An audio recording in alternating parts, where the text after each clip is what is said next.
Hello guys, this is your friend Shinobi Addict 2.0 and we are back with a new fanfic. Which is, what if Naruto was trained by Shikamaru, Asuma, Jiraiya and Kurenai, before the finals part 1. And if you enjoy this fanfic then please press the like button and subscribe to my channel for more fanfic like this. And now let's start the fanfic. Naruto calmly walked into the hospital despite having no love whatsoever for the place.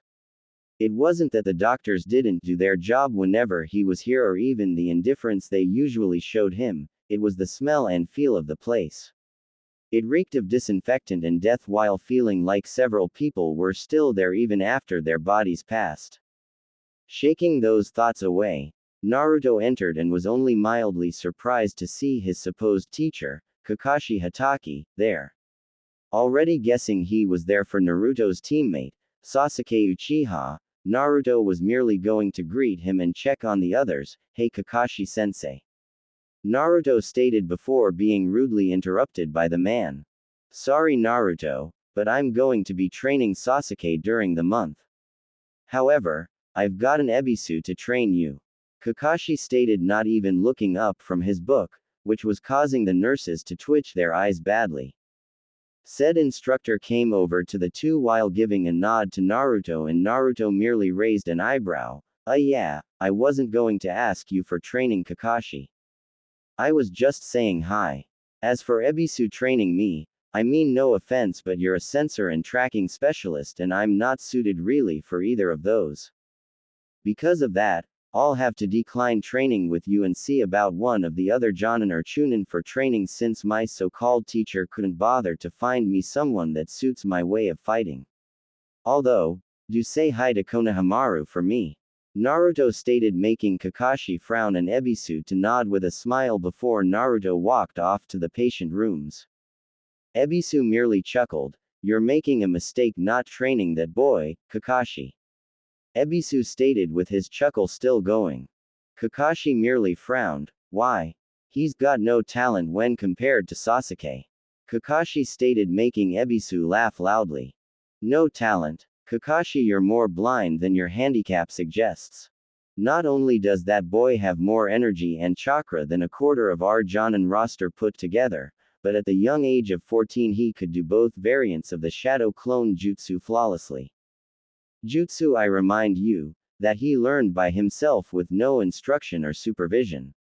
A Jonin and Kage level technique and he performs them flawlessly. On top of that, he's an Uzumaki and I can guess who his parents were just based on that alone. All that means he has more potential than possibly anyone else in the village and that's without his tenant being a factor. If all that doesn't show his potential, then you truly are blind," Ebisu stated, making Kakashi frown heavily. "That brat is weak and will never live up to his parents or Sasuke," Kakashi stated, making Ebisu frown, but it was someone else that spoke. "Is that so?" a voice stated, making them turn and widen their eyes at the sight of the person. "I think the Hokage would be interested to hear just what your opinion of my godson is," the voice stated with authority while showing his displeasure by grabbing Kakashi by the shoulder, hard. "Why wait, that's not what I meant."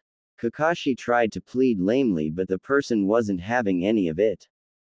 "Tell it to sensei," the voice stated before disappearing with Kakashi while Ebisu merely released a sigh of relief, thankful that his opinion of Naruto had shifted after the incident with Konohamaru.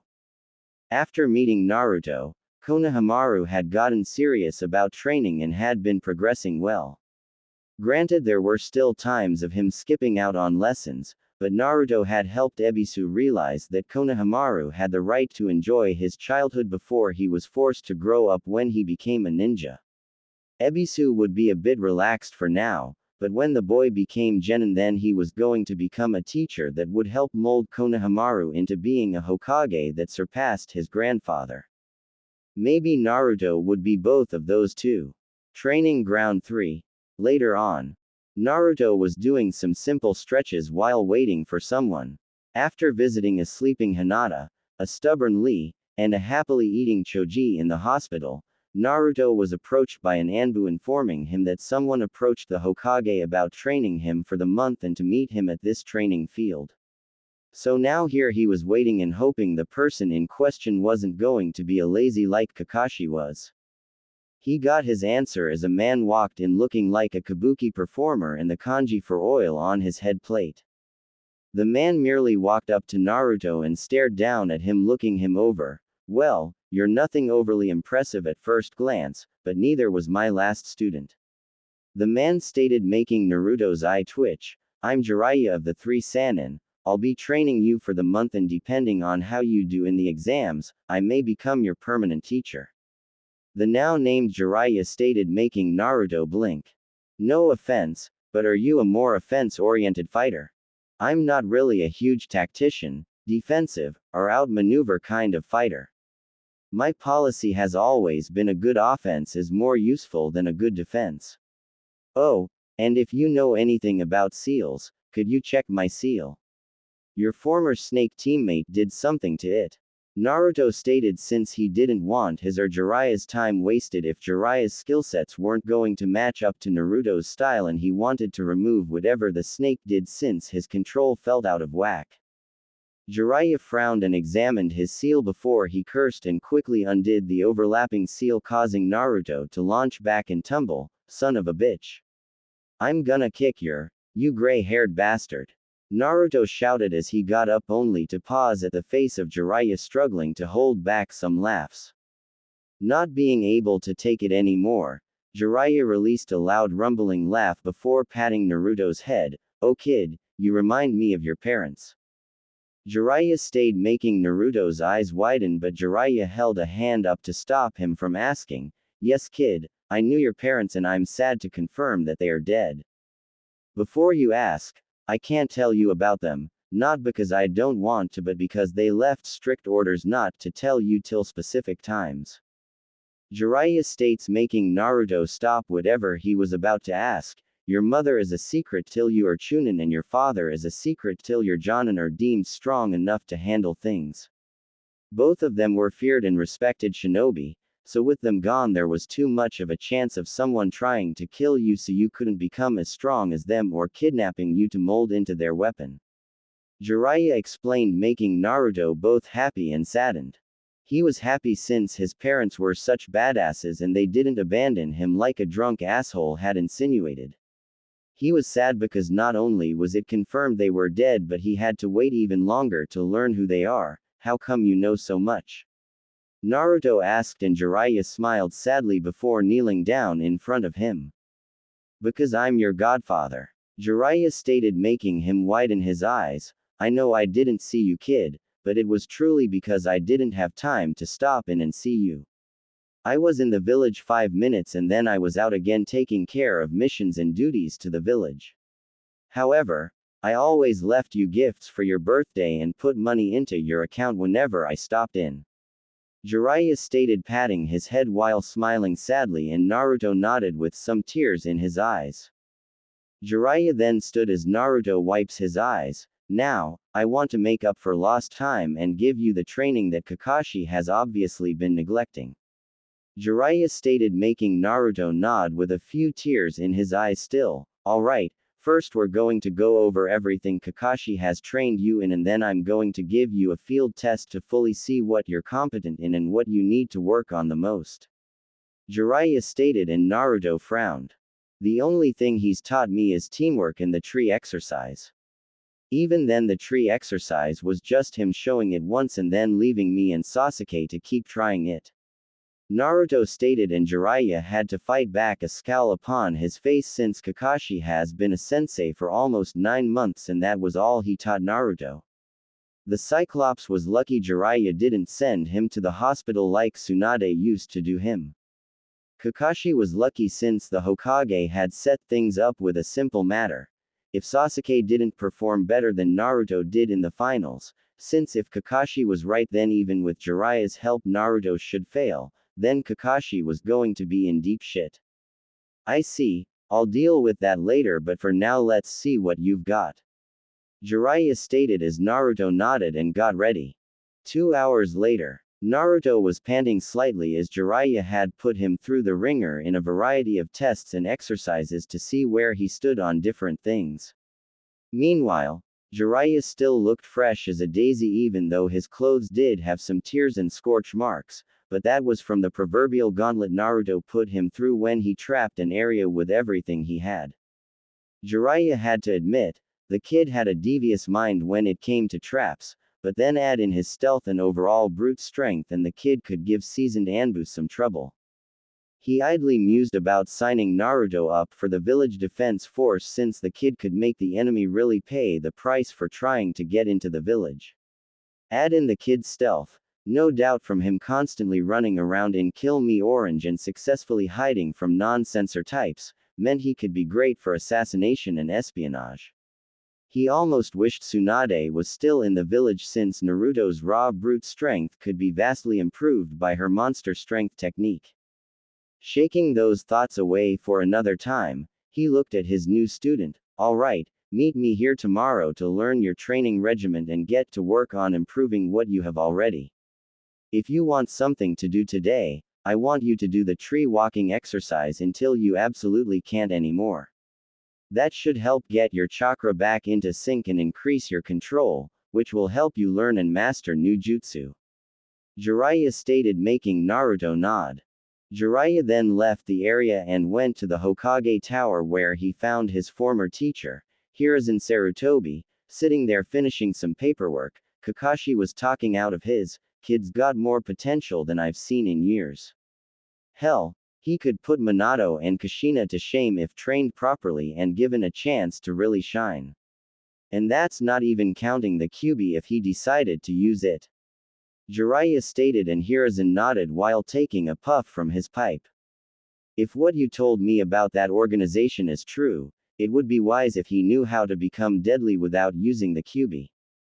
If they are intent on capturing the Biju, then that stands to reason that they all have skills, contingencies, and plans to take down the beasts and their hosts. That leads me to believe that it would be unwise if Naruto was dependent and focused on using the fox's power against his enemies. Doing so could be disastrous when they come for him and anyone helping him as a result." Hiruzen stated, making Jiraiya nod. "I inspected the seal and it's still trickling the chakra slowly, and thus Naruto can only tap into it at times of extreme emotional moments or if he's exhausted his normal chakra. Maybe when he's older I'll help him start tapping into the Kyuubi's power, but for right now I think the tighter the seal the better in this case, since it will be harder for anyone to interfere with the Kyuubi, though that could also alienate the fox and the kid from each other. From what my sources in Kumo told me, their eight-tailed host has complete control and synchronization with their Biju. That means he has access to all the abilities his Biju does and can even turn into the Biju without succumbing to its rage or base instincts." Jiraiya stated, making Hiruzen nod. "Do what you can, Jiraiya, get Naruto into top form as a ninja and then worry about him as a Jinchuriki. Konoha has never had to depend on a Biju container to be strong, and both our two previous hosts were formidable without the Biju at all. I want Naruto to continue that legacy and not become a ninja that is only powerful because of the demon sealed inside him." Hiruzen stated, and Jiraiya nodded. "No problem, with the training regimen I have picked out, Naruto will crush everyone in the finals regardless of who he faces. Though I would like your permission to recruit some others to help with his training is needed, since there are a few things even I can't help him with, and if something pressing comes up, I want him to have someone to help him until I get back." Jiraiya informed, then requested, and Hiruzen nodded. "Do as you please, Jiraiya. Anyone is free to train Naruto so long as there is no conflict of interest and it doesn't interfere in their normal duties." Hiruzen stated, making Jiraiya nod before he left to check in on some people he knew could help push Naruto in the right direction. Hiruzen merely leaned back smoking his pipe while thinking on the blonde bundle of energy that was Naruto Uzumaki. If it wasn't for the fact he had to be impartial and didn't have time, he'd contribute to helping Naruto with his training. Sighing slightly, he turned back to the last few pieces of paperwork that he needed to handle for the day.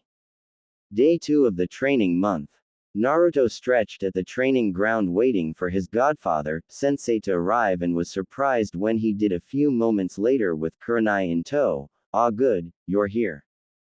Jiraiya stated as he walked up to him with Kurenai, who seemed to be analyzing Naruto much more than she had done in the past. I've worked out some training with Kurenai-san here as well as Might Guy. However, any other training won't take place till the second week as I want to drill you in chakra control exercises as well as finding your elemental affinity and getting your schedule set up for the following 3 weeks. Kurenai here can help you with chakra control as she has to have near perfect control to use her variety of genjutsu. She'll also be helping you with breaking, escaping, and even casting genjutsu since there are some genjutsu that just require you to overwhelm your opponent's chakra, which you can do easily. Jiraiya informed, making Naruto nod before thanking Kurenai, who merely smiled and nodded. Jiraiya then produced a slip of paper. Okay, what you've gotta do is channel chakra into this paper and the results will tell us your affinity. Depending on the results, I can train you or find someone who can train you in your affinity since, while I know the basic steps for each affinity, it's always better to have someone who's done what you'll be doing. Jiraiya stated, handing Naruto the paper and waited for the results. Said results were surprising since the paper was cut into confetti with a majority of the pieces becoming soaked and the rest crumpling up. Jiraiya and Kurenai were of course stunned since it was extremely rare for a person to have 3 affinities right off the bat. Jiraiya was handling it better since he knew Minato was a wind user with a minor in water, Kushina was a water user with a minor in lightning, and he could only assume that the small trickle of chakra from the Kyuubi had slowly formed a minor connection to the 3, or it could have been due to the fox's chakra circulating inside Kushina while she was pregnant with Naruto. Kyuubi was known to cause storms, hurricanes, and typhoons with a swish of its tails, and those bloodline elements were made of combinations of water, lightning, and wind. While normally a child took after the parent with the more dominant genes or whoever the child took after the most, that wasn't the case with Naruto since anyone who actually paid attention could see Naruto was a blend of both Minato and Kushina. Naruto had his father's hair, build, and eyes sure, but his face, personality, and overall way of doing things was clearly Kushina. He broke from his inner musings as Naruto merely raised an eyebrow and looked at Jiraiya. Well then, looks like you have a high affinity for wind with a lesser for water and lightning. Under normal circumstances I would try to have you learn all 3, but for this month we'll focus on the wind affinity since it will be the easier of the 3. If you show good progression in that, then I'll be able to help you with the other 2. Jiraiya informed, and Naruto nodded since he had no idea how the affinities worked. Good, now I need to go talk to someone that I know could help you with the wind affinity. While I'm gone, Kurenai here will begin your work with chakra control and genjutsu, and I expect you to be doing the work and not complain about getting cool jutsu. Your parents and all the Hokage always ensured they had full control of their chakra before they started worrying about using jutsu. Even then, they never focused on flashy moves over what they could use for a variety of situations. A well-used substitution can be just as effective as any offensive jutsu. Jiraiya stayed, making Naruto frown, but he nodded nonetheless. Jiraiya knew fully well that basic jutsu could be lethal since he had seen it with Sasuke's mother, Makoto, who made a name for herself using only shunshin, clones, and substitution. She'd use shunshin combined with substitution to move clones around confusing enemies and even substituted with enemies so they ended up killing each other while she killed others. She never even used her Sharingan to fight even after she unlocked it fully. Shaking those thoughts away, Jiraiya nodded to Kurenai before leaving in a shunshin. This left Naruto and Kurenai alone in the training ground. So what should I do first, Kurenai-san? Naruto asked, looking around as Kurenai was just looking at him. Before that, Naruto, I have something I need to discuss with you while Jiraiya isn't here. Kurenai stated, moving toward Naruto, who looked at her and then blushed seeing how close she was. And what would that be? Naruto asked, making Kurenai smile as she pushed her chest out a bit. Well, I'm sure you recall how Neji treated Hinata in the prelims, correct?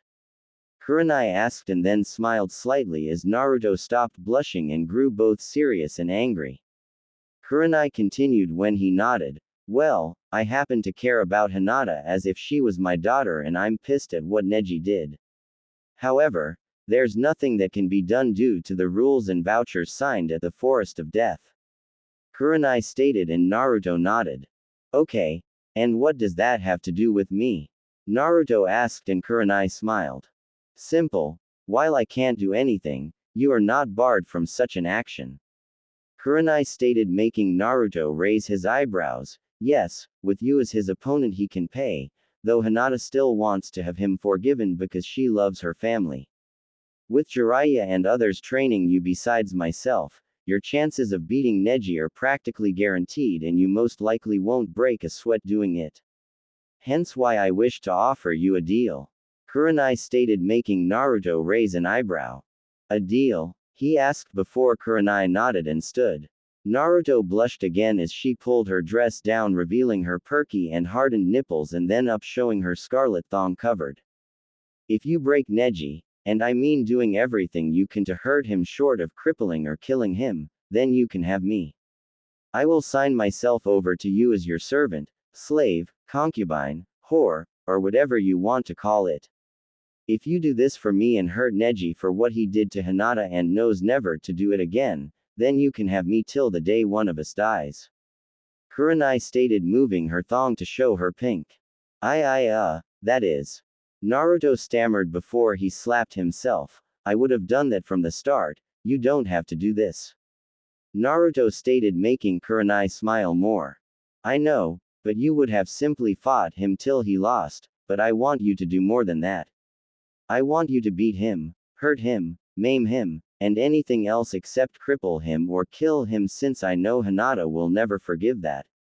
I want you to deliver a wrath upon him that not the Hokage, Hyuga clan, Fire Daimyo, or even Kami himself could stop from happening, to make sure he knows never to try to kill Hinata again.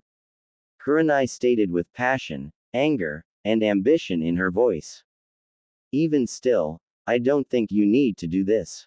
Naruto stated before he blushed as Kurenai leaned in and kissed his lips. The blush was due to both the kiss and his front row view of her. I know, but first off, this is my way of thanking you and giving you an extra incentive. Second, you're a nice boy and will no doubt do many great things, which means I also benefit.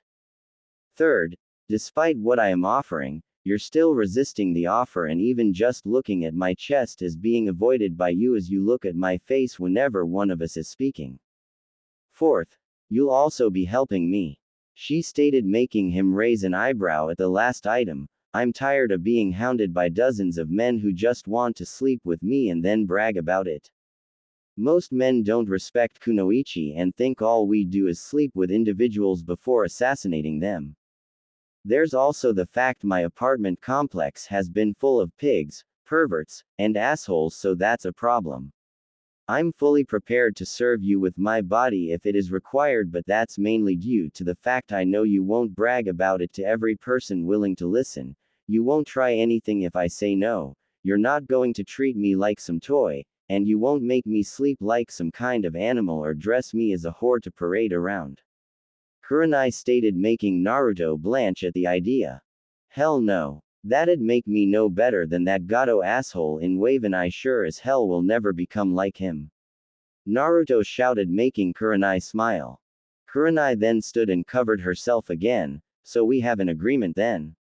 She asked, making Naruto blink before blushing again. I guess, if that's what you want. Naruto stated, making her smile before she kissed his cheek before standing and getting down to business. Good. Now we'll start with different chakra control exercises. Once I see which are either easy or hard for you to do, I'll have you work on the easiest methods, since they will help you get your control progressively better till the harder ones are manageable. Kurenai instructed, making Naruto nod. With Jiraiya. Jiraiya was currently with one Asuma Sarutobi, the only confirmed wind user left in Konoha besides Naruto, and was currently discussing some things with him. Forgive me, Jiraiya-sama, but wouldn't this be a conflict of interest? At the very least negligence, since I do need to help Shikamaru, even if I can only seem to help him with strategy and planning since he's not willing to do much else.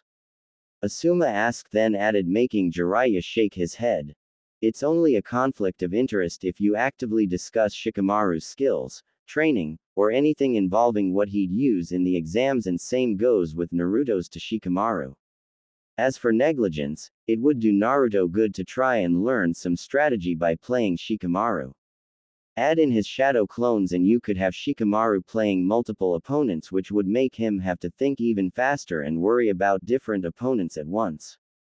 Jiraiya stated, making Asuma nod a bit. Okay, and with his clones I can work with him on his nature transformation while he plays Shikamaru, and the same could be said for, oh my god.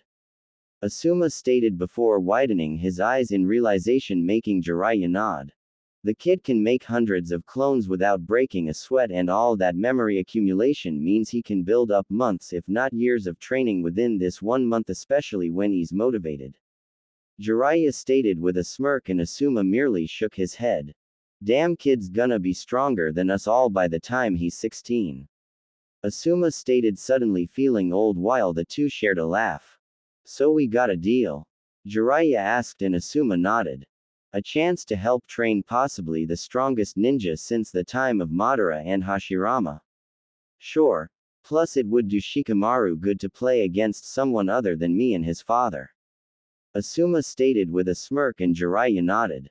Alright, I'll get together with you and the others. I plan to have help train Naruto, since I can guess how many other teachers have just decided to wash their hands of him in the academy, so he may need some extra help. Jiraiya stated, and Asuma nodded with a chuckle. If it were any other kid, I'd say you were trying to work him to death. However, considering his boundless energy and massive reserves, I think it would be easy to whip him into shape. We just have to get through his impatience and need to be doing something constantly. Asuma stated with a chuckle, making Jiraiya nod and chuckle as well. I have to ask though, do you plan on training him with it? Asuma asked, wanting to know ahead of time so he could have others stand down if the chakra from Kyuubi was ever felt.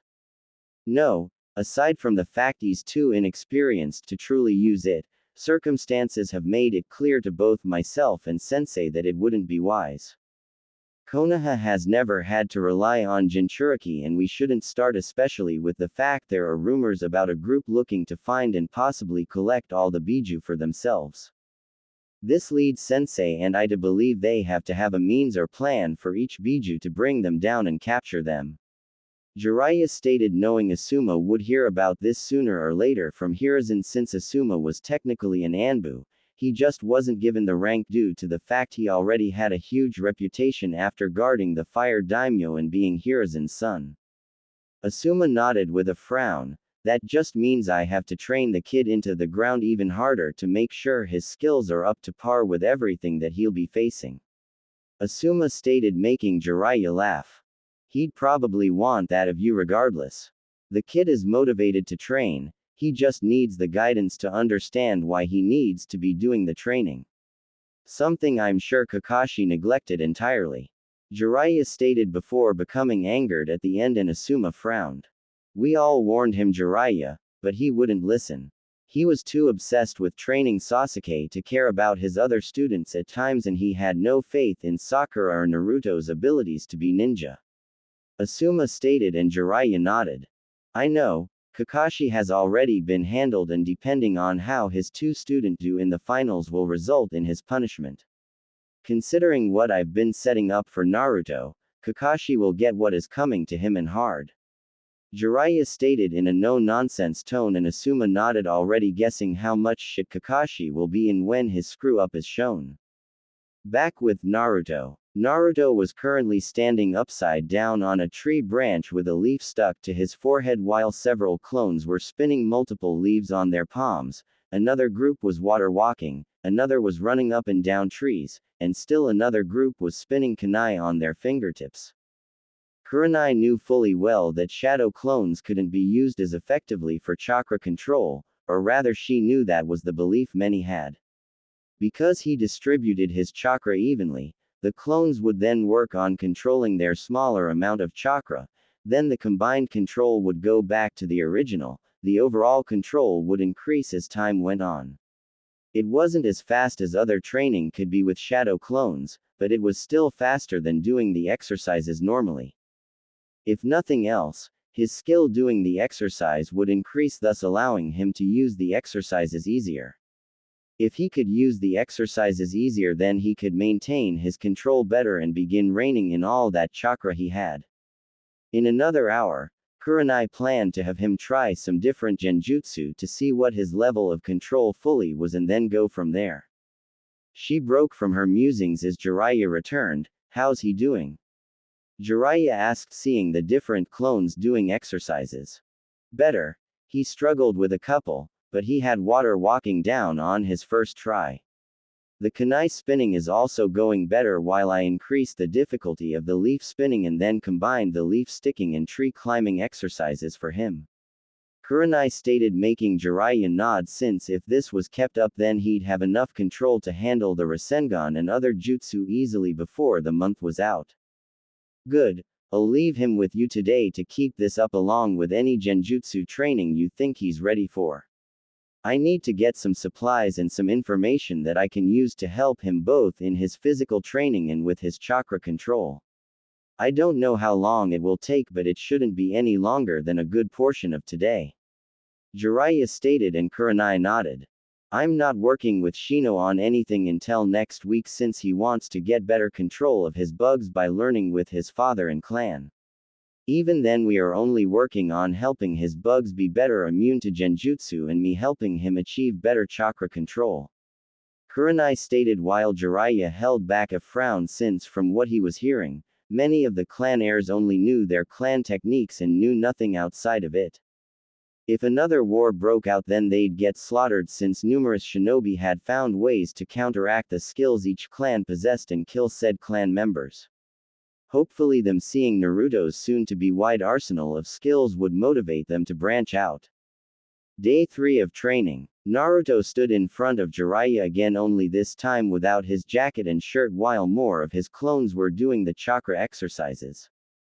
Jiraiya was sitting right now while having some ink and brushes handy along with some armbands, leg bands, and a waistband. "Alright, I'm going need you to stay still while I do this. The seals I'm going to put on you will help with your training and with your control. The first seal are gravity seals, which will make your body feel heavier the higher the setting, while the second seal will lock your chakra to your body and strength. What this means is if you don't have your physical power balanced with your chakra completely, then you'll not be able to move. This will increase your concentration and how well you regulate your chakra. Granted, I'm not making it as strict as it should be, since you have some work to do before your physical power is as good as your chakra, but it will still work. On top of that, you'll also be wearing these bands that have weight seals on them to push your body even further," Jiraiya stated as he began drawing the seals onto Naruto, who was doing his best to wait patiently till Jiraiya was done. Naruto then put the bands on just as Jiraiya activated the seals, making him grunt as his arms and legs locked together and he fell face first in the ground with a loud thud. The gravity seals are set at ×3 gravity and the weight seals are set at 100 pounds apiece. Since muscles get stronger through tearing and healing, you can adapt to this much faster thanks to the QB healing you, meaning you can do this even faster than the other training regiments with the clones, Jiraiya stated before going over to a tree, sat down, and pulled out a few scrolls. "Once you can move, give me 200 push-ups, sit-ups, squats, punches for each arm, kicks for each leg, laps around the training field, and then laps running up and down a tree," Jiraiya stated causally as he began reading and ignoring the string of curses his new student was spewing at him. A few hours later had Jiraiya looking up and widened his eyes slightly to see Naruto doing the punches while drenched in sweat.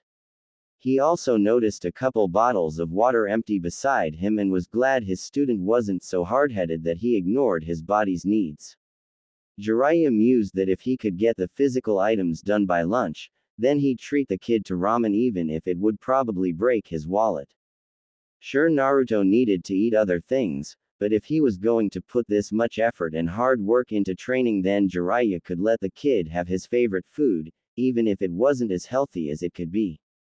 Then again, there was veggie ramen as well as low-salt ramen, so that could be a way to start getting him to eat better. Shaking those thoughts away, Jiraiya returned to his reading concerning his various reports from spies, favors, and informants. The information concerning Suna mobilizing ninja was not something he liked, since he knew the Wind Daimyo was slowly strangling the village economically. It was only worse based on the fact that Orochimaru was here, which meant that his former teammate could have swayed Suna to attacking Konoha, since they were taking the Wind Daimyo's missions rather than Suna. Adding in the fact that Suna's own Jinchuriki was here, and it clear that Konoha needed to expect trouble. Jiraiya sighed slightly, since he'd have to look into this personally, which meant he'd have to change up his plans for training Naruto and maybe have the others start pitching in sooner rather than later. It wasn't necessarily a bad thing, he just didn't want the kid feeling like he was being ditched again. He'd explain it to Naruto after the kid finished his physical exercises. Lunchtime. Jiraiya could honestly say he hadn't been too surprised by any of his students over his years teaching. Sure, Minato's ingenuity in creating his 2AS rank jutsu was astounding, but it was a small mention compared to the lack of surprise throughout his training otherwise. Naruto, however, Naruto had gone through the entire training regimen he had given him to help adapt to the change on his body. A regiment that Jiraiya hadn't honestly thought he'd complete, let alone by lunch. Yet, not only did he complete it, but he had actually added to it by adding handstand flips, backflips, front flips, cartwheels, and tree hopping to help ensure his agility matched his new weight and restriction. The tree hopping was the most impressive, since to do it one usually used a burst of chakra from the feet, which could throw off the balance of physical power and chakra. Right now, said blonde was eating the veggie ramen that Jiraiya had a clone pick up. It took some doing, but Naruto relented after Jiraiya explained that it was due to Kyuubi's chakra was fixing the issues his body was receiving, that Naruto's body wasn't weaker than it was.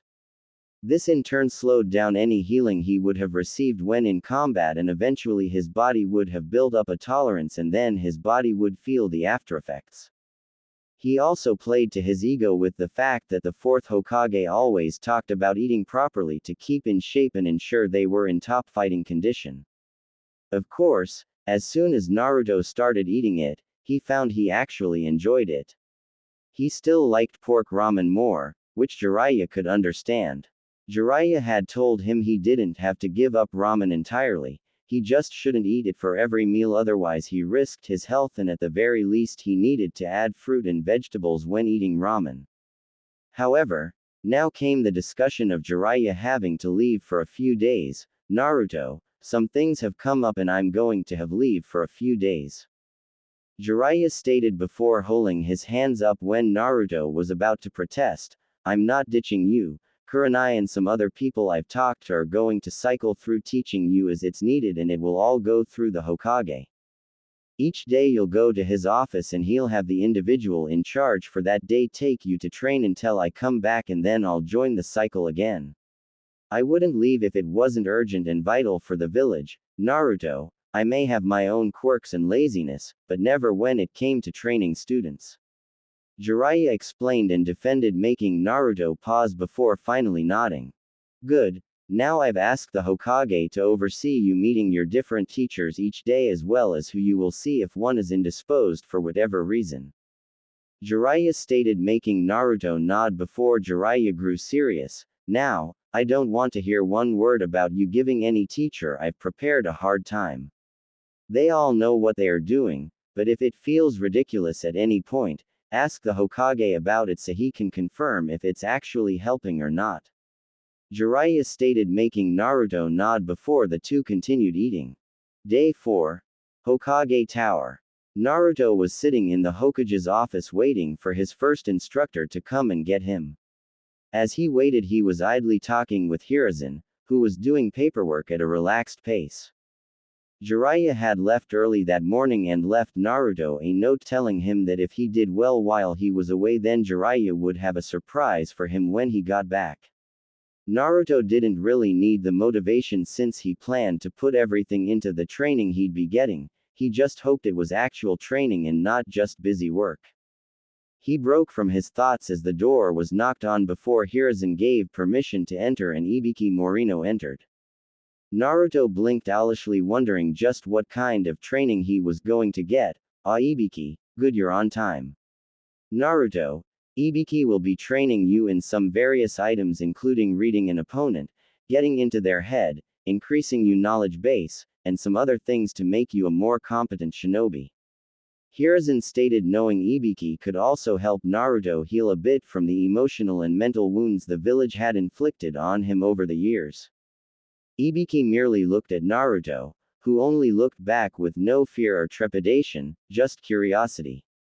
Ibiki then smirked. You're gonna do fine, kid, but I don't hold hands and I don't treat anyone with kid gloves, got it?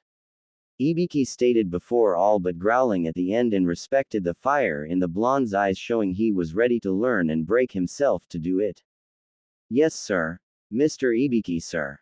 Naruto stated with a mock salute, making Ibiki and the hidden Anbu snort while Hiruzen chuckled. Well Naruto, are there any questions before I turn you over to Ibiki's care? Hiruzen asked and Naruto frowned a moment. Well, just one, but it's not about my training. Naruto stated and Hiruzen chuckled. No, I'm not going to let you wear the hat. Hiruzen stated with the chuckle, only to be surprised when Naruto shook his head. No, that wasn't what I was going to ask. Naruto stated, wondering how he should ask his question. Then what is it? Ibiki asked, genuinely interested in the question. Well, you two have piles of paperwork due to your positions, right?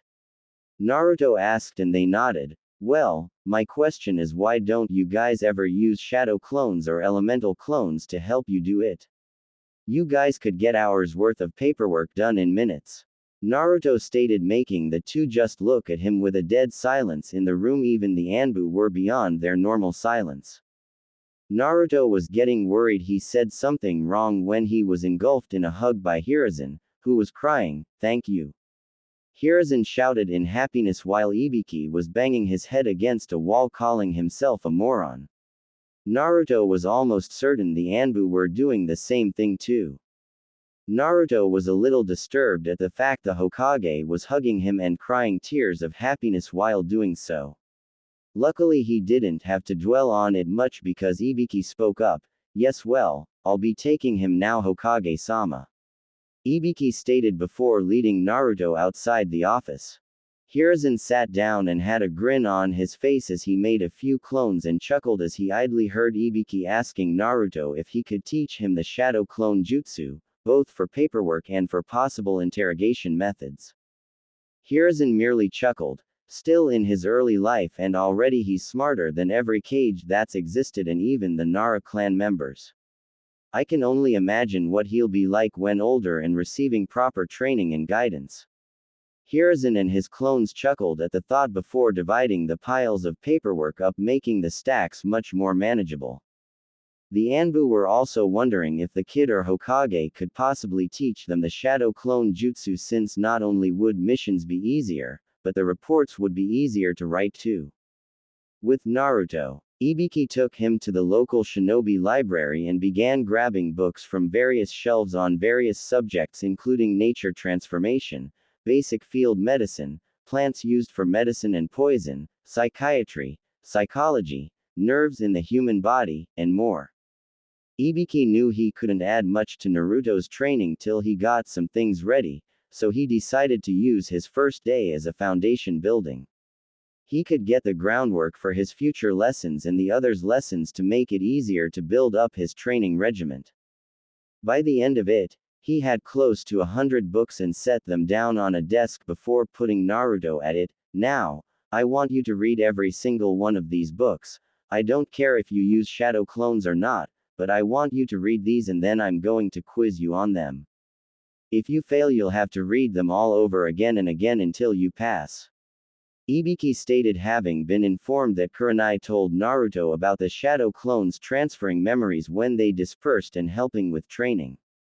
Naruto grimaced since he didn't like reading much. Alright, but Jiraiya's sensei mentioned once, I'm more of a practical learner than a theoretical one. Naruto stated, making Ibiki smirk since he knew a few people like that. I know, but trust me, having a handle on this information can help you in a lot of situations. Plus, the nature transformation book will help you get a grasp on things for when you start elemental training.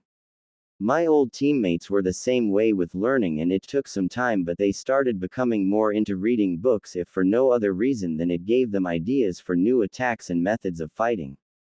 Ibiki stated, making Naruto nod a bit before he quickly called a clone for each book and took one himself and began reading.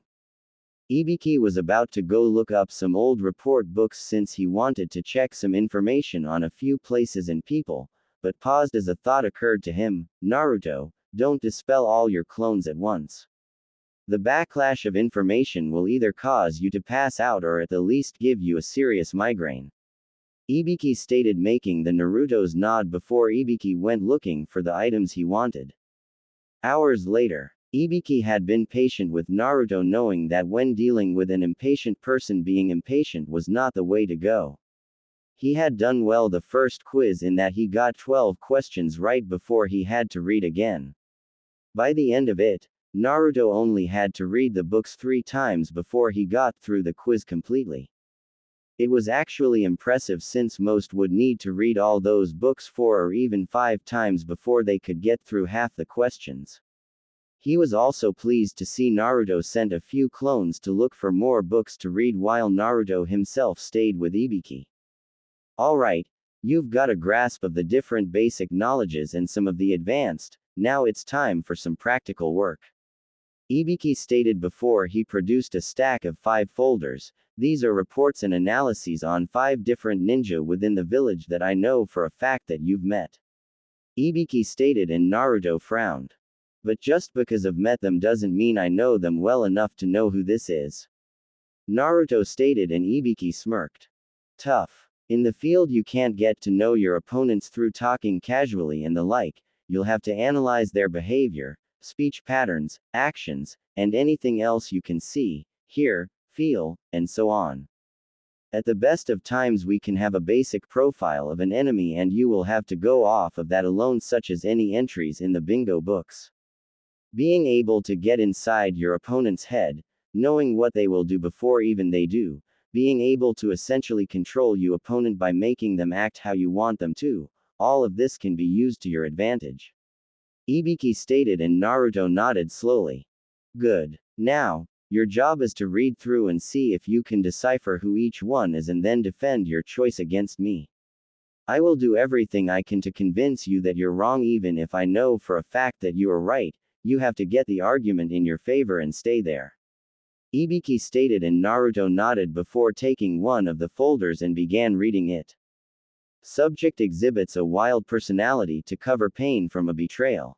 Regularly acts wild, crazy, and impulsive to cover the pain of loneliness and wears clothing that draws attention whether negative or positive. Competent in shinobi work. Subject tends to enjoy work a bit more than usually seen, and if not for the few friends the subject has, it could be a sign of mentally unraveling. That was part of the profile as Naruto kept reading while mentally going over who he could have met that fit this profile. He noted that he fit a part of it, but the only person he could even remotely think of that fit this kind of thing was second Proctor Anko Mitarashi. He didn't know much about her, but if his read from this profile was correct, then he and her were similar in a few ways. Setting aside the current folder, he went to the next and read it over. Ibiki suppressed a smirk at that since it meant Naruto had an idea of who was in that first file, but wanted to read the others to help raise his chances of being right. Identifying any of the folders was one less person he had to consider for the others. The drawback was that if he was wrong on any of them, then he'd discount someone who very well could fit perfectly. Ibiki was honestly curious about how he'd do. Day 5. Naruto sat in the Hokage's office waiting for his next teacher to come in. Yesterday had been eventful since Naruto had gotten into some heated debates, arguments with Ibiki over who the first 4 profiles belonged to: Anko, Guy, Hiruzen, and Kurenai. The biggest came when Naruto argued that the last file was Ibiki's own, and Ibiki stood his ground in the argument to the point of threatening Naruto with being disqualified from the Chunin exams and being sent back to the academy if he didn't stop. However, Naruto persevered and called his bluff since he'd need the Hokage's approval for that, and Naruto hadn't done anything wrong and had done just as he was instructed to. Consequences he damned. Ibiki could honestly say he'd never had anyone tell him to go himself and actually mean it entirely. It had made him laugh when he told Naruto he had passed another test, since he couldn't just go about being told he is wrong and just accepting it and seeing through deception no matter how much it could be risky to disbelieve it. Ibiki did warn about doing such a thing to the Hokage, but Naruto also had to understand even people in a position of power can be wrong. However, proving them wrong could be just as dangerous as letting them simply be wrong. If lives were endangered, then he should speak up, but he had to be ready to accept the consequences of such an action. Naruto understood, and from there Ibiki began picking his brain on different ways to torture someone. He didn't like doing it, but there were missions where interrogation was needed and not planned. Naruto recalled the demon brothers and even the 2 thugs that went to kidnap Tsunami. If he had interrogated the latter 2, then he could have learned that Gato was going to betray Zabuza, and thus he and Haku could have lived. Naruto shook those depressing thoughts away, since it wasn't going to do him or anyone else any good to dwell in the past. Who would voluntarily do that? A certain Cyclops, large gambler, fate-believing asshole, and half of Iowa suddenly sneezed violently while wondering who was talking about them. Anyway, Naruto had helped Ibiki as much as he could, including some simple things that Ibiki was surprised they had overlooked. By the end of it, Ibiki had offered him a place in the TI department if he ever wanted to vent or maybe even improve his psychological and interrogation skills. Ibiki did inform him he'd be getting a practical lesson in using it once he cleared some things with the Hokage. Naruto wasn't sure if he should be excited or worried about testing out these kinds of skills. At the here and now, he broke from his musings as the door opened and in walked Asuma Sarutobi. "Hey Dad, I'm here for the kid to train," Asuma stated to Hiruzen, who nodded and motioned Naruto to go with him. Naruto complied and followed Asuma as they went to the Nara household and found Shikamaru laying back looking at the clouds while 3 shogi boards were set up near him. When they got close, Shikamaru looked to them and raised an eyebrow at seeing Naruto. "Hey Naruto, hey Asuma-sensei, what's up?" Shikamaru asked with a yawn, making the 2 chuckle. "Well, I'm helping Naruto with some training during the month and figured it would do you both some good if you and he played shogi together. Naruto needs to learn some patience and strategy while you could use a new opponent, especially one that is unpredictable like Naruto. So while I'm training him via his clones, you'll be playing him and 2 of his clones, as it will let you learn to keep multiple strategies in play and beat more than one enemy at once," Asuma stated, making Shikamaru look surprised while Naruto merely shrugged and made a batch of 102 clones. This surprised Asuma while shocking Shikamaru. This is the same Naruto that couldn't make 2 normal clones. Shikamaru thought incredulously, since he could tell that the clones Naruto used weren't normal ones. That was evidenced against Kiba when the clones could actually hit him and not just phase through him. He decided not to dwell on it too much since it would prove troublesome, and Naruto normally was troublesome enough without adding more to it. Asuma merely shook his head in amusement. "Well, come on you lot, let's get to work," Asuma stated as he led 100 clones to a different area to train in wind release. Naruto and the 2 remaining clones shrugged before each sat at a different board with Shikamaru in the middle of the 3, with one on his left, one on his right, and one in front of him. "You'll have to help me out a little at first, I've never played," Naruto stated, making Shikamaru shrug before they started playing. With Asuma, Asuma was standing by watching the clones begin the first exercise of the wind affinity, cutting leaves with their chakra. After he had shown what the primary attribute for wind was, via coating one of his trenching knives in wind chakra and then letting it cut through a boulder and two trees, Asuma began explaining that it was like splitting your chakra in half and then grinding the two halves together to make a refined sharpened edge. After that, he had them pluck leaves from a nearby tree and get to work cutting them with his chakra. Asuma then told him he was to continue doing so until he could cut the leaf in half in an instant, since in combat he wasn't going to have time to focus and try to make the chakra begin doing what he wanted. He needed to have it get to what he wanted, needed quickly and effectively, which meant cutting the leaf instantly when he made wind chakra. Naruto and his clones took the challenge to heart, and Asuma was a little surprised when the kid was already getting a cut started on the leaf after 5 minutes. He would have been very surprised if not for the fact that Naruto told him he read up on nature transformation, and then there was the sheer volume of chakra Naruto possessed made it easier for him to just hit the leaf with a great deal of chakra. More chakra meant more friction, which meant more of a cut. However, the downside was that he was using way more chakra than he needed, but that was to be expected due to his reserves versus his control. From what Jiraiya informed him, both he and Kurenai were working on that problem right now, and his control was better than it was since he was easily doing genin level exercises.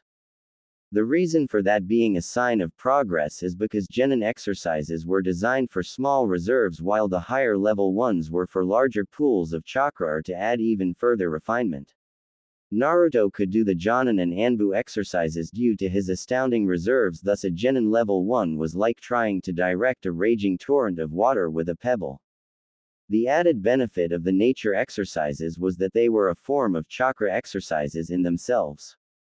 So the more progress Naruto made on the leaf cutting exercise and the other ones, the better control he'd have overall. This kid, he's going to be deadly and powerful when he's older. If he can do this kind of training level now, then I can only imagine what he'll be doing once he gets his chakra under control and grows up a bit more. Asuma thought, knowing full well that Naruto's biggest limitation right now was his lack of control, and it was a limitation that was quickly being taken care of like it should have been when Kakashi was teaching him. There was also the fact Naruto was still growing and had yet to hit full maturity. When he reached adulthood, his chakra and skill could surpass the first Hokage when he was in his prime. He idly wondered when Jiraiya would start teaching him jutsu, since Asuma could easily add onto it with quite a few wind jutsu. Shaking those thoughts away for later, he decided to voice something to Naruto. Naruto.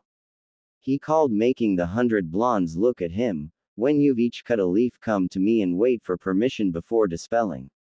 I don't want the original to pass out from exhaustion because groups of you decided to dispel when finished. I'll have you each dispelling at intervals so the backlash won't hit as hard for you or the original. Asuma stated, making them nod. Yes, sir. They chorused before going back to work, making Asuma chuckle a bit.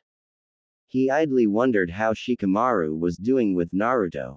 With said lazy genius, Shikamaru could honestly say that Naruto was indeed every bit as troublesome as he thought he was. He had gotten the hang of the game quickly, though his strategy left much to be desired at the beginning. The troublesome thing, despite Shikamaru liking this bit of troublesome, was Naruto would do moves that he hadn't calculated at all, and it made no sense. However, it always threw Shikamaru's game plan off, and he had to reorganize and replan almost every turn. It was made only worse by the fact he had to handle 3 of the same opponent, all doing things different from each other and making him constantly have to keep multiple plans going at once for just a simple game. He quickly realized why Asuma wanted him to play Naruto. If he could get this frustrated and confused in a game against an opponent like Naruto, then how quickly could he lose his cool in actual battle? There was also the fact having to keep readjusting his plans. Almost every move made him think on his feet faster and helped adjust against multiple enemies. Especially when he's facing 3 opponents who don't fight the same way. He knew for a fact his father would even have a hard time handling 3 Narutos playing him at once since they all played differently despite being the same person. This led to the conclusion that the shadow clones could think independently, and while the original had decided on one course of action, the other two had decided differently. He'd have to ask his dad about the shadow clone jutsu since it seemed way too advanced for Naruto to have just learned it without some kind of teacher, but neither Sasuke nor Sakura could use it, so that begged the question of where did Naruto learn it. He shook those thoughts away since he couldn't afford to get distracted. Naruto had already almost checkmated him 3 times and was only getting better the more games they played. It was both annoying and fun since he actually had to try to win instead of just doing the normal sluggish playing that he did against Asuma when they played. The 2-4 were so wrapped up in playing, both to win and for enjoyment, that they failed to notice how much time was going by. There was no real indicator for them other than Naruto and his clones occasionally twitching from one of the other clones dispelling since they were either done or out of chakra. They were informed though, when Choji came over, "Hey Skika, want to get some lunch?" Choji asked before seeing Naruto. "Oh hey Naruto, you can come too." Choji stated, waving while Naruto waved back before taking his turn. Choji, knowing that games Shikamaru played didn't usually take long, sat down on the side and merely watched. He was actually surprised to see Shikamaru lost quite a few pieces along with Naruto since Shikamaru usually owned anyone besides his dad at shogi. It took another 10 minutes before the 3 games were over. Shikamaru had won, but any observant person would see that it wasn't a hands-down victory but a hard-fought one. With that said and done though, Naruto had his 2 clones pop and then waited a moment before some of his other clones popped.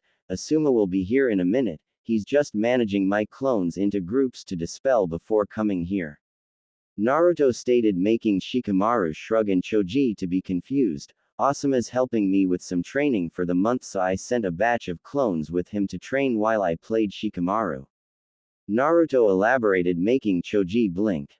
"What good does sending the clones do?" Choji asked and Naruto smiled. "Because the shadow clones are solid. Whatever they learn or experience I get the memories of. Thus using them I can cut training time down quite a bit depending on how many clones I have doing the training," Naruto explained, making them widen their eyes.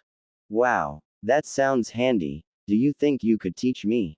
Choji asked and Naruto frowned while scratching his head. "I can't teach you one version because according to another teacher it takes way too much chakra for the normal person, even the Hokage couldn't use it. The other I might be able to, but it would be draining since apparently you need Jonin level reserves to make even one. I'm just lucky since I naturally have a ton of chakra in me, which I'm told comes from being an Uzumaki," Naruto explained with a shrug, making Choji deflate slightly while Shikamaru was curious now.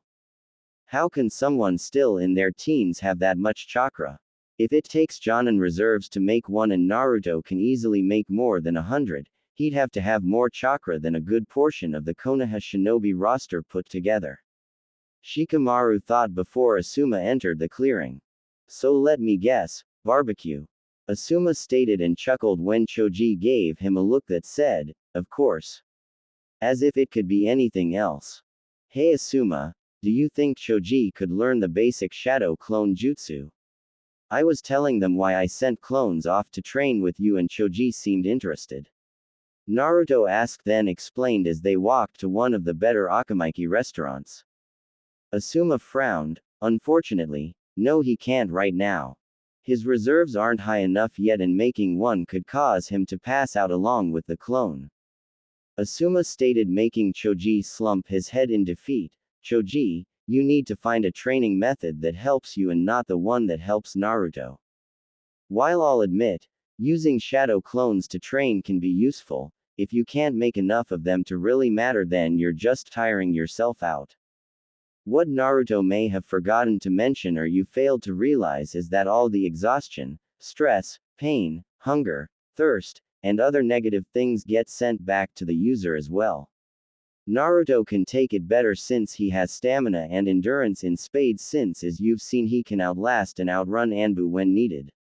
If Naruto wasn't the way he was, no one would let him train like he is. Asuma explained and reasoned, making Choji frown and nod. Okay. Though still it would be cool to do that even if it's just for during really hard training. Being able to cut the time down for it would be awesome. Though I think Shikamaru would just end up playing shogi with his clones or watching the clouds with someone who can sympathize with him fully. Choji stages with a chuckle while Shikamaru honestly didn't think that idea was all bad. He'd never do it, of course. It'd be too much work to get his reserves high enough that he could make a clone.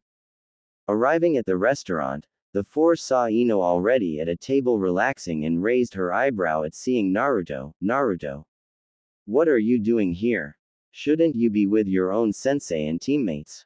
Ino asked and Naruto shrugged. Kakashi ditched me and Sakura to train Sasuke, so I found a different teacher, and I haven't seen or heard from Sakura since the end of the prelims, so I assumed she was busy with her parents or hanging out with you. My other teacher had to handle a mission, so he asked a couple others to help out. Today was Asuma's turn, so I trained with him while playing Shikamaru in shogi by using shadow clones. Naruto stated as they sat down. Isn't that a conflict of interest or cheating? Ino asked with her eyes narrowed, and Naruto shook his head before Asuma could answer. No, it's only a conflict of interest if Asuma tells me or Shikamaru what the other is training in. And it's only cheating if I was spying or Shikamaru was spying on the training. Since I was technically with Shikamaru helping the both of us with strategy and patience, and Asuma isn't telling either of us what the other is doing when we aren't together, there's no issue. If Shikamaru or I choose to tell the other what we are training in, then it's our own fault if it is used against us later. Naruto stated calmly as he looked at the menu, making the four blink at his intelligent and thought-out answer. There's also the fact it's unlikely Shikamaru and I will end up fighting each other anyway, so there's no real advantage to knowing. Naruto stated, making Choji and Ino raise their eyebrows in curiosity. Why's that? Choji asked and Naruto chuckled. Because for me to be in a position to face Shikamaru, I have to beat Neji, which I will, and then beat either Sasuke or Gaara. Though fighting Gaara is more likely because of Kakashi. For Shikamaru to be in a position to fight me, he'd have to beat either Temari or Dosu and then beat either Kankuro or Shino. Since Shikamaru isn't that highly motivated, my guess is he'll have his first opponent in a spot to be defeated and then give up. The second most likely option is he beats the first opponent just so you and others will give him a break about what he did for the month, and then give up against the next opponent. Naruto stated, having improved his analytical skills by working with Ibiki and clone spamming his reading. It was also for this reason that his mind felt that he was missing something that he should have noticed, but he couldn't for the life of him think of what. He then looked back at the group and saw Ino and Choji blinking owlishly at him. Wow, Naruto really has been working hard since the academy. Choji thought, seeing the change in his friend since their days causing mayhem at the academy. Ino was a different matter entirely, as this really the same knucklehead that could barely get through the academy. When did he change so much? Ino thought while remembering her first surprise when he beat Kiba. Granted, it wasn't smooth or skillful, but Sasuke's wasn't either. Her second surprise came in him being so angry over what Neji did and then even swearing a blood promise to win against him. It was both cool and kinda romantic when she thought about it. Shaking those thoughts away, they all gave their orders and just talked peacefully. As they ate, Naruto noticed Ino was barely eating anything. Ino, why aren't you actually eating?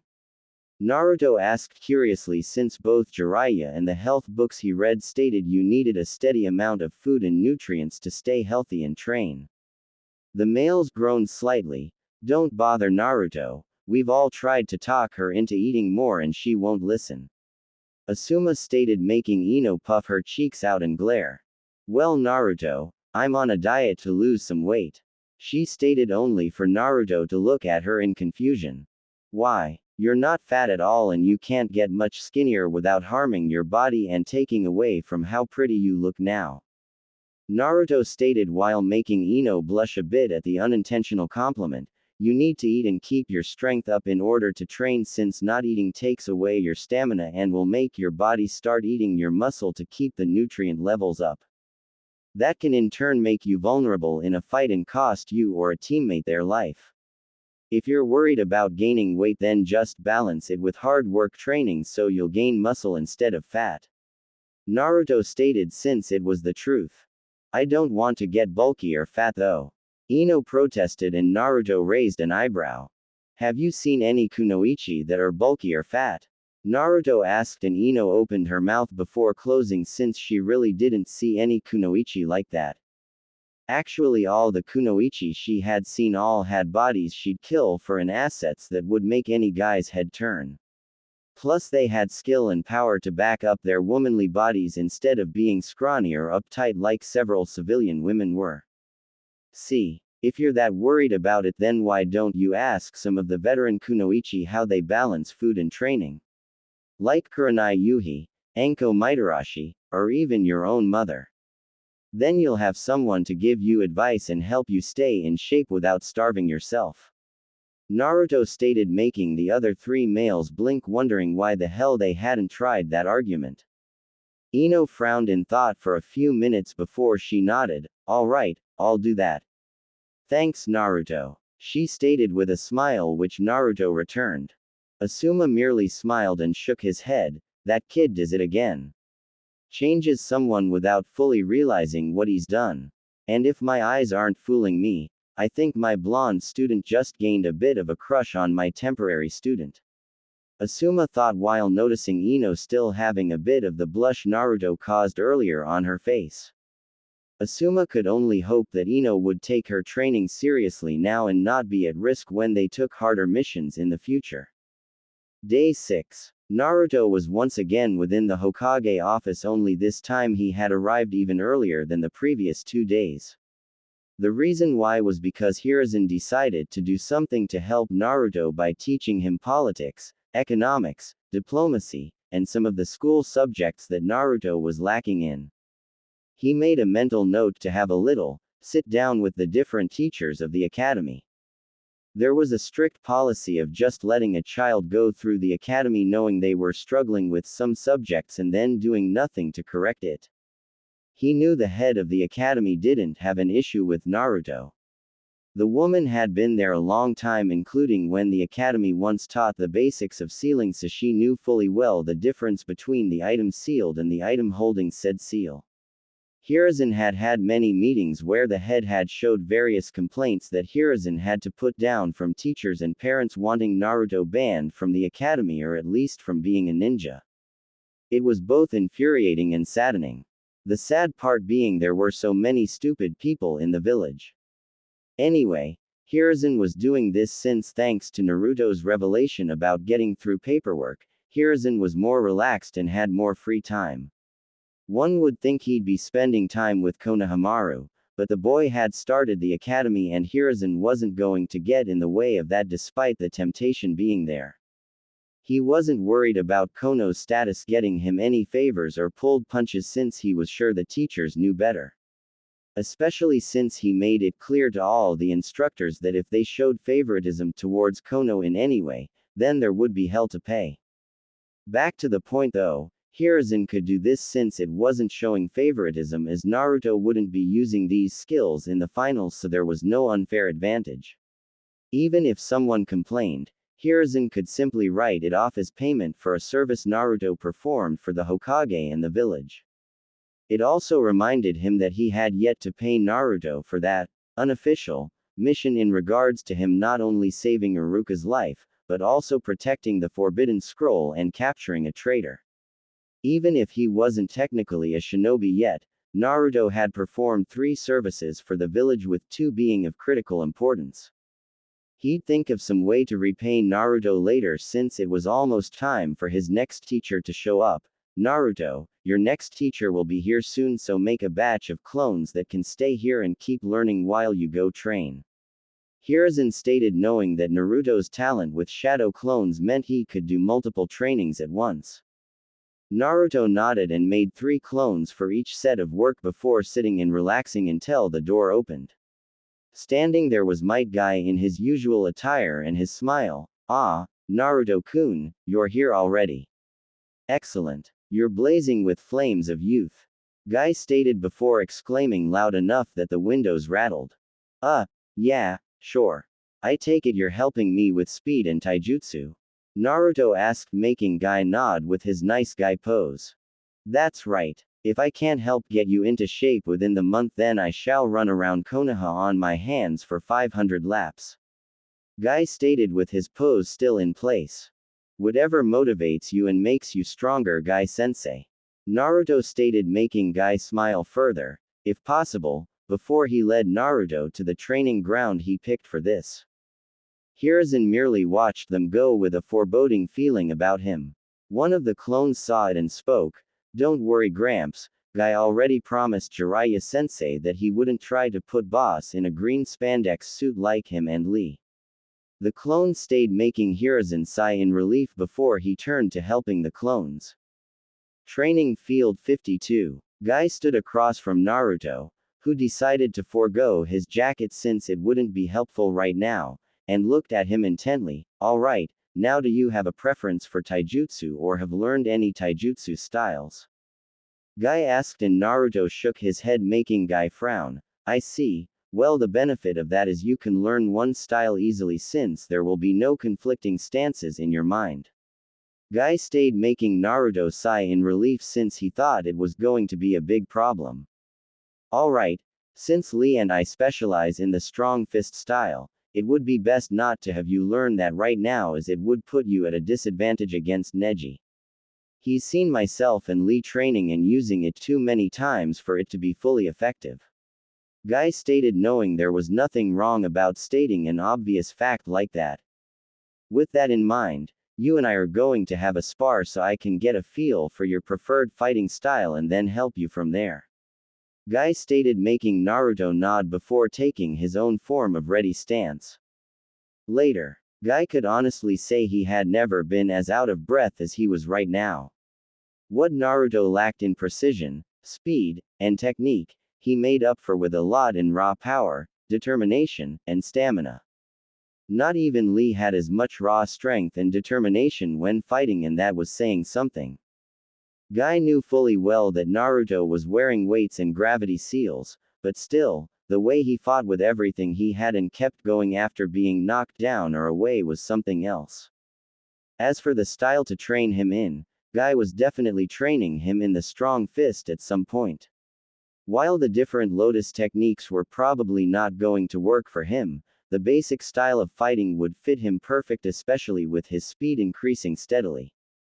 For now though, there were a couple of styles that would fit Naruto, and one stuck out as the best option for him to increase his skill and help him in the long run. "Alright Naruto, I've seen enough." Guy stayed, making Naruto relax and take some calming breaths. "Naruto isn't even breathing heavily yet and we've been fighting for a good 3 hours. Guy thought before shaking those thoughts away. "I've got a style that should suit your needs both currently and in the future. The only issue is I'm not well versed in it, so I can get you started and help you with it, but can't fully train you in it," Guy stated, making Naruto frown in confusion. "I may be a taijutsu master, Naruto, but that doesn't mean that I've mastered every style there is. It just means that when it comes to taijutsu, I am very hard to defeat and that I've mastered at least one style," Guy stated, seeing Naruto's frown and making Naruto nod. "Now, since I can't fully teach you the style I have in mind, I am going to teach you a style I know very well that can help set the groundwork for the style. The reason being that they are very similar to each other, but one relies more on speed and deflection while the other is pinpoint accuracy and power in the hits," Guy informed and then elaborated on, making Naruto nod again. "Good, now the style we will be starting with is the Ichani fighting style, and upon getting the hang of it will set the groundwork for the Wing Chun style that I believe will be of use to you even if it doesn't fully fit your style of fighting."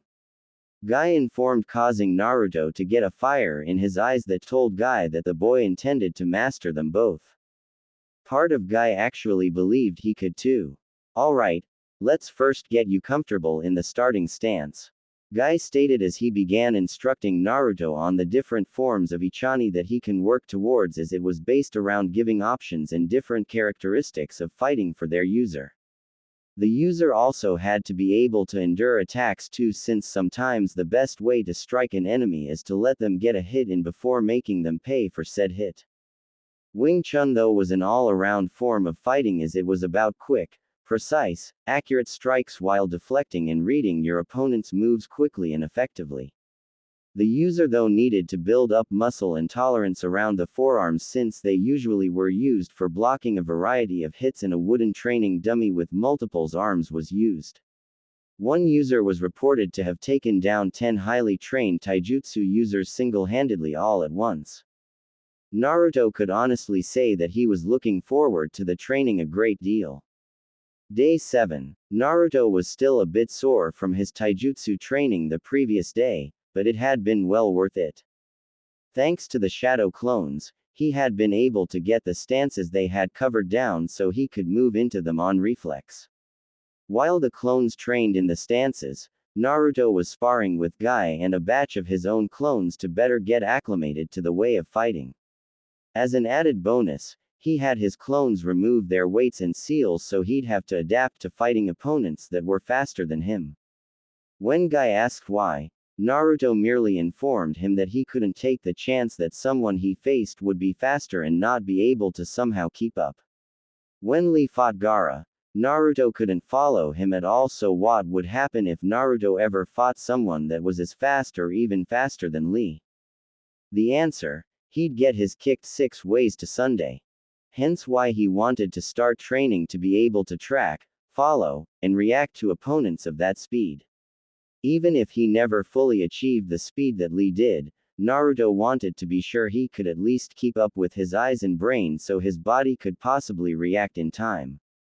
Guy had agreed and even suggested that next time they trained that he himself would remove his weights and fight Naruto and his clones, while a set of clones would sit off to the side focusing on watching the fight. If they could follow the movements from an observer's point of view, then it would help to follow it from a fighter's point of view. Naruto broke from his thoughts as the door opened and he was surprised that Anko Mitarashi came in with her usual attire. "Come on kid, I got 3 weeks to help whip you into shape and I'm not going to waste a minute of it," Anko stated, making Naruto quickly follow her, leaving a chuckling Hiruzen behind. Naruto was idly surprised as they were back at the Forest of Death. "Listen up kid, I'm gonna be helping you with accuracy, agility, my own style of taijutsu, poisons, quick herbal remedies, and fighting unfairly. We're ninja, that means we sneak in, slit our enemies' throats, and then sneak out. If you want honorable or the like, then become a samurai or challenge someone to an honor duel, otherwise you play and fight to win always," Anko stated, making Naruto nod as he stood straighter. "Good. Now I plan to work you to the bone and I better not hear any whining or complaining about it or I'll send you to the hospital faster than you can say Hokage," Anko stated, and Naruto nodded again with a fierce look in his eyes that actually impressed her. "Okay, first up is agility training, which is easy, you're just gonna have to dodge," she stated with a sickly sweet smile as she started throwing kunai, senbon, and shuriken at Naruto, who yelped before dodging and weaving through the sharp metal instruments of death and pain. The whole time Anko just kept her smile and laughed viciously at him. 3 hours later, Naruto was panting slightly while his clothes were a bit cut up and torn in some areas, as Anko was smiling at him, pleased with both herself and him for doing so well since she didn't draw more than a few drops of blood from him. The few times she didn't throw at him, she'd attack in taijutsu using her flexibility and agility to attack him at different angles. Naruto looked at his clothes and frowned. "At this rate I'm going to need a bunch of new clothes," he thought, since the training was slowly killing all of his clothing and dwindling it down to near nothing. He broke from his musings as Anko spoke up. "Not bad kid, I've seen Jonin do far worse than you did and you didn't even have any real warning. At this rate I'll have you able to dodge almost anything. She stated with a sickly sweet smile that made Naruto sweat drop a bit. However, a thought came to his mind that also reminded him of something concerning Kabuto, Anko-sensei. Naruto started making Anko freeze and look at him in surprise, which confused him. Sensei? Anko asked in confusion and Naruto shrugged. Well, you are teaching me, aren't you? Should I not call you sensei? Naruto asked and Anko blinked before shaking her head. No, it's fine, just never had anyone call me that before. Anyway, what did you want? Anko asked and Naruto blinked before speaking. Well, I was just wondering why you have the smell of snakes around you exactly. Is it because of the forest or is it something else? Naruto asked, making Anko stiffen slightly and turn away with a saddened expression. It's because I have the snake summoning contract. Something my bastard of a former teacher let me have before he betrayed me in the village. Why do you ask? Anko stated bitterly before looking at Naruto questioningly with a slight undertone of anger. Well, it's just you're not the first that I smelled the scent of snakes on. There was that creepy guy Orochimaru in the Forest of Death, then the Sound Team, and then another Leaf Shinobi, but I guess it could have been if he was hanging out with you. Naruto stated, making Anko tense a bit at the first mention, narrow her eyes at the second mention, but she was confused on the third. Who was that? Anko asked, since she was around a few people but no one ever mentioned smelling of snakes. That guy Kabuto Yakushi. Naruto asked, making Anko frown. I've never met or interacted with the guy. Anko stated, making Naruto frown. Well, if he didn't get the scent from her, then he had to have gotten it from, oh shit. Naruto started thinking before widening his eyes in horror. What is it, kid? Anko asked with a frown. Anko, was your teacher Orochimaru? He asked frantically, making Anko nod. Then we need to get to Gramps now. The village could be in trouble. Naruto stated, and Anko frowned before quickly grabbing him and using a shunshin to get to the tower quickly. Hiruzen, of course, was surprised at Naruto and Anko appearing in his office. Anko, Naruto, what's wrong? He asked, seeing Anko looking serious and Naruto looked frantic. Gramps, I think Orochimaru has a spy in the village. Naruto stated, making Hiruzen and Anko stiffen. That's a bold claim, Naruto. Do you know who and have proof? Hiruzen asked and Naruto nodded. His name is Kabuto Yakushi. Ever since I've been working with Ibiki-sensei, I've started going over people I've met to have a read on them inside my head, and something kept sticking out about Kabuto that I couldn't place until I talked to Anko-sensei. Naruto stated, making Hiruzen frown and look at Anko. Apparently the guy smells like snakes, but I've never even met the guy and there are no indigenous snakes in the Forest of Death. Anko stated, and Hiruzen frowned further before asking an Anbu to retrieve Ibiki to join them, which he did a few minutes later and was being filled in. That's suspicious, yes, but is there any other evidence? Ibiki asked, since they needed to be sure, and all three turned to Naruto. Well, for one, he's taken the Chunin exams 7 times now.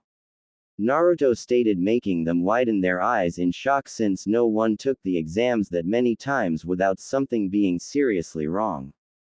Ibiki quickly got his file and looked it over. He's right, all 7 times he made it past the second exam and then suddenly just quit, claiming he had no more chakra to go on. It also shows that he's been staying by the hospital and hasn't been out on many missions besides C-rank border patrols. Ibiki stated with a scowl, knowing that this had slipped past his notice and it would be easy for Kabuto to get information out of the village because the Hokage sent him outside it. This is serious. Naruto, what other evidence do you have to further your case? Hiruzen stated, since they needed as much ammo as possible in order to ensure they got the right person.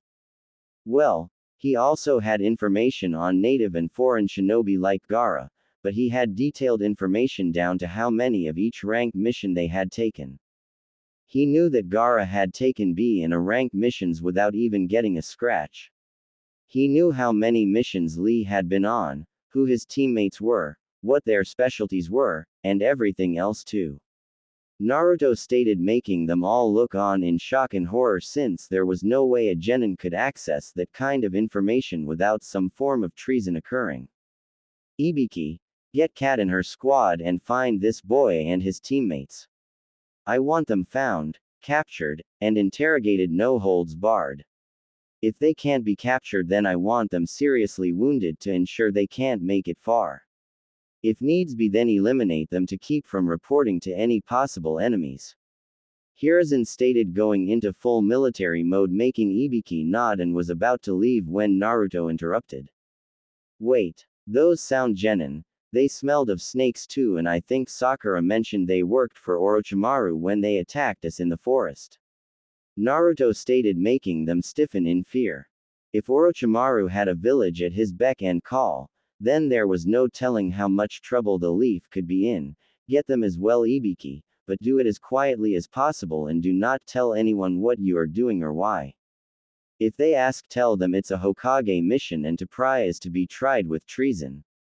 Hiruzen stated, knowing this was indeed serious, especially with Jiraiya sending news about Sound having recruited a lot of missing nin and ronin within the past few months. That could only mean Hiruzen's former student was gearing up for something big.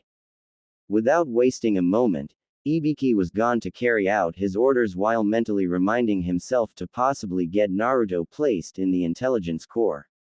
If he turned out to be correct on this, then he could have saved countless lives for the village. Hiruzen sat back in his chair and sighed. Not for the first time was he feeling his ever-growing age coming upon him. He then looked at the blonde youth in front of him and couldn't help but see his parents at that age overlapping him. This boy, he may have just yet again performed a service for the village greater than anyone but a few in a room would know. If he keeps this up, he may just take this hat from me himself.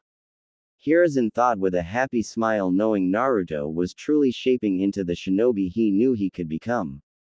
Naruto, if this information turns out to be accurate, you will be well rewarded and compensated for not only protecting Konoha from an outside threat that could be greater than we know, but also for identifying and removing spies that have been able to hide for too long. Hiruzen stated in his Hokage-like tone and presence, making Naruto chuckle while scratching his head in embarrassment. I like you, kid. You ever need anything, let me know. However, don't expect me to take it easy on you any days that I'm still gonna be training you. Anko stated with a sadistic grin, and Naruto merely grinned back. I'd be insulted if you did, Anko-sensei. Naruto stated, making Hiruzen chuckle at the two. He truly hoped he got to live long enough to see how much Naruto would grow. 3 days later, 10th day of training. Naruto was walking with Ibiki and Anko in the TI Tower doing his next bout of training, the practical kind. He was here to try his hand at breaking a prisoner and getting the information from them. His targets were Zaku Abumi, Kin Tsuchi, and Yoroi Akado, the 2 remaining sound shinobi, as Dosu was found dead the previous day and one of the spies that couldn't get away from the hospital. As for the others, Masumi Tsurugi was dead from a poison that Kankuro had on his puppet's arms, and Kabuto was in the wind, but every available Anbu was on the lookout for him.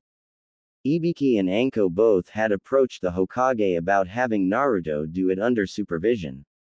When asked why, they explained not only would it be good experience for Naruto, but it would also help him grow as a shinobi. He had already been on a mission where interrogation was needed and had no idea what to do, so what if it happened again? Kakashi clearly wasn't teaching effectively, and where else would Naruto learn? Better that he try his hand at it in a controlled environment than trying first in the field where screwing up can ruin things. If he made a mistake in the normal interrogation, then it was at least fixable thanks to the medics they had on hand and the experienced interrogators and guards. Hiruzen had relented, but he wanted guards and both of them in place should something go wrong.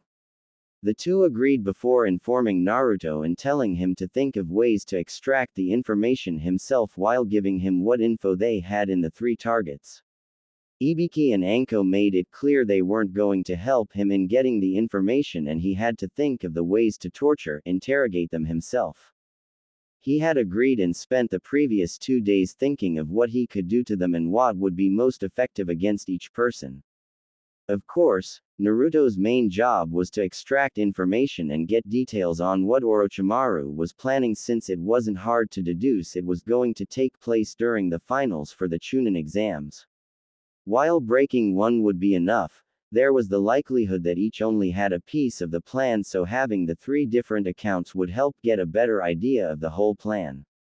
However, regardless of if he failed or not, it was good practical experience for him. He then stopped at a room where Yoroi was tied down to a chair and Ibiki let him in before closing the door.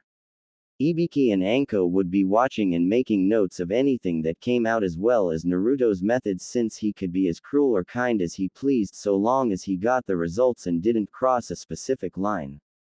Naruto walked in and pulled a chair in front of Yoroi. Really? Out of everyone in this piece of shit village that they could have sent, they sent the loudmouth ninja wannabe from the Chunin exams. Yoroi mocked before he was forced to turn his head as Naruto backhanded him, making him lose a few teeth. You don't talk unless I ask you a question, Naruto stated coldly as he sat in his chair in front of Yoroi. Now let's make something clear. You're a traitor to my village, which means I have carte blanche to do whatever I please to get you to talk, and I know how to do so while being painful about it, Naruto stated, knowing that he had to be serious and cold right now since the safety of the village was at stake. Now, you're going to answer my questions about what Orochimaru is planning, and before you say you're not going to answer, Naruto stated before stabbing Yoroi in the foot, making him yell in pain. Naruto then placed his hands on the arms of the chair and looked at him. I will get the information from you, whether you decide to cooperate with me right away or not, Naruto stated before Yoroi started chuckling before laughing as he grabbed Naruto's wrists with his hands.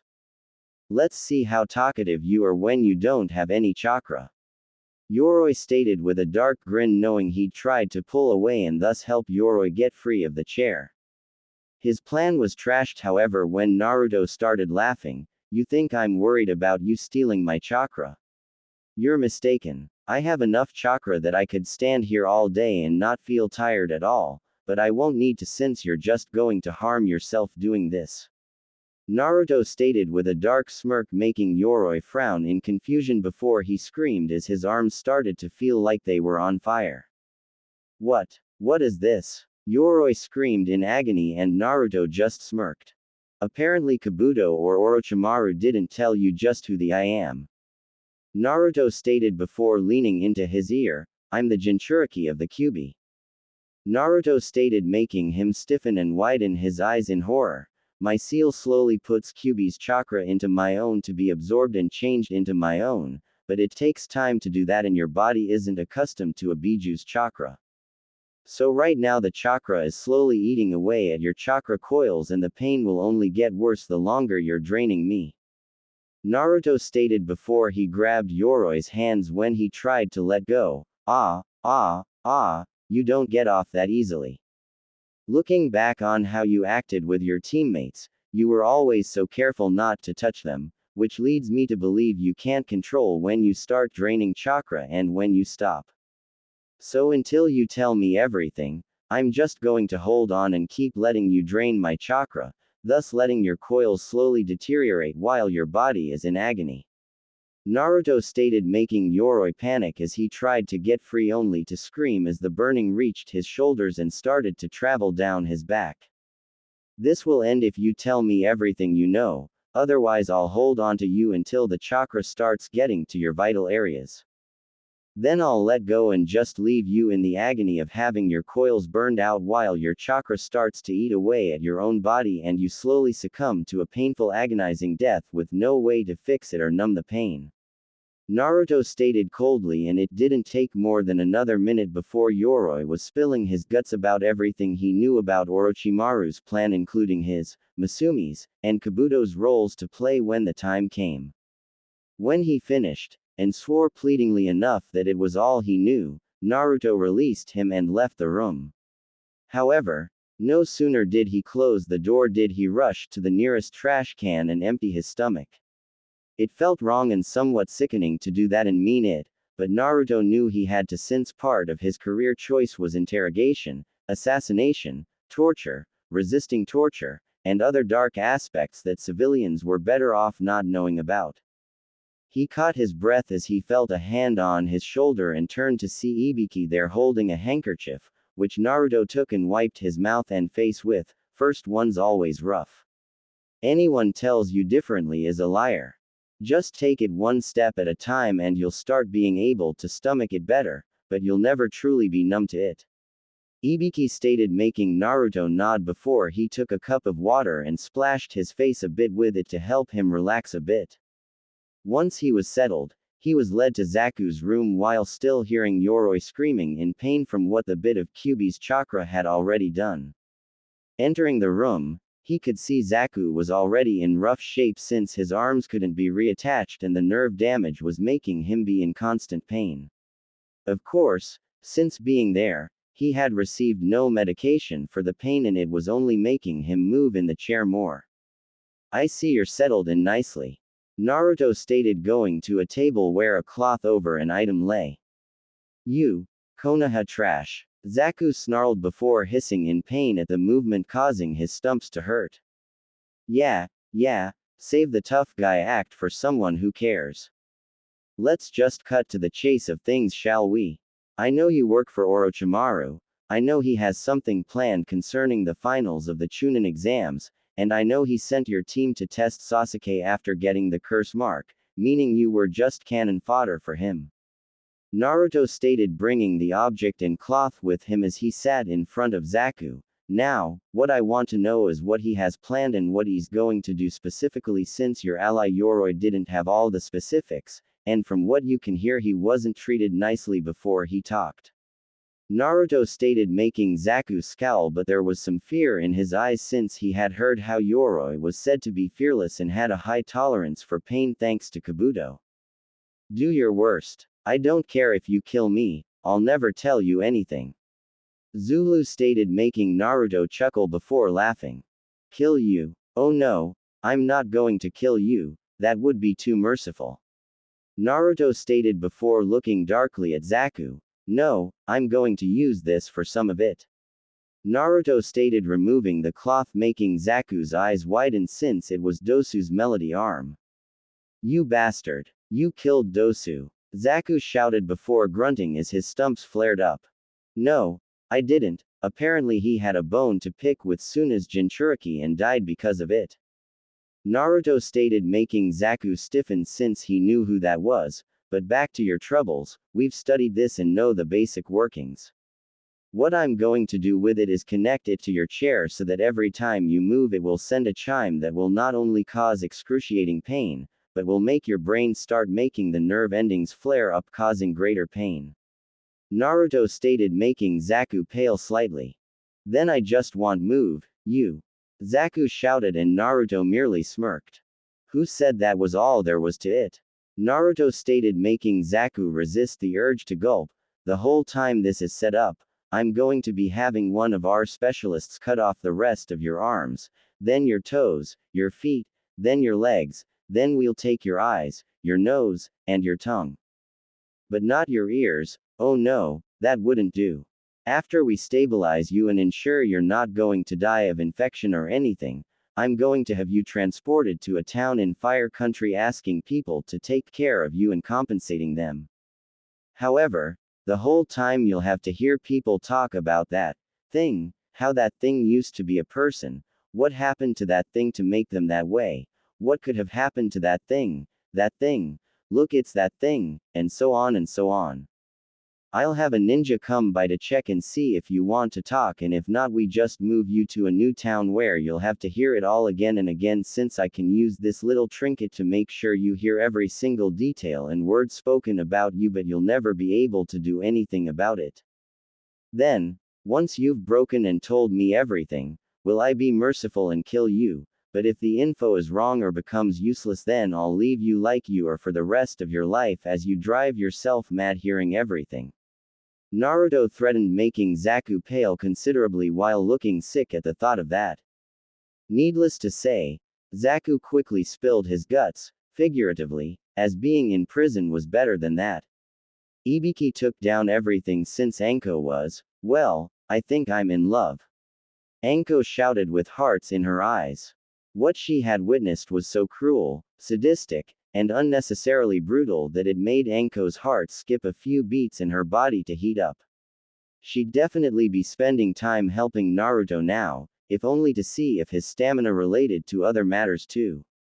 Ibiki merely sweat dropped and kept writing down the information. Right, maybe keep taking the information since we need to know everything.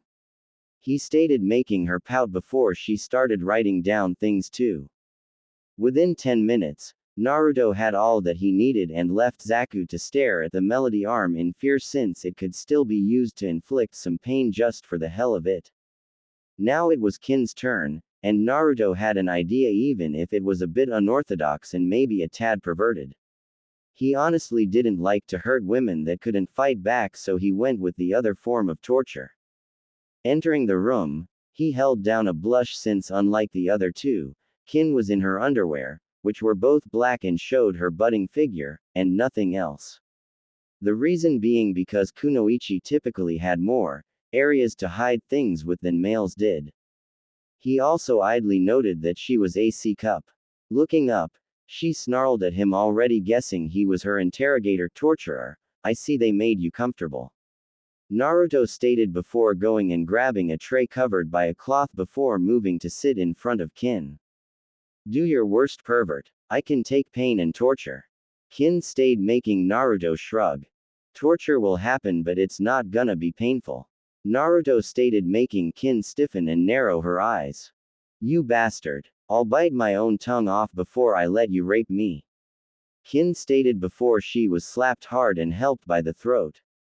Kin looked up and shivered in fear, seeing the dark look in Naruto's eyes as well as them flashing red for a second.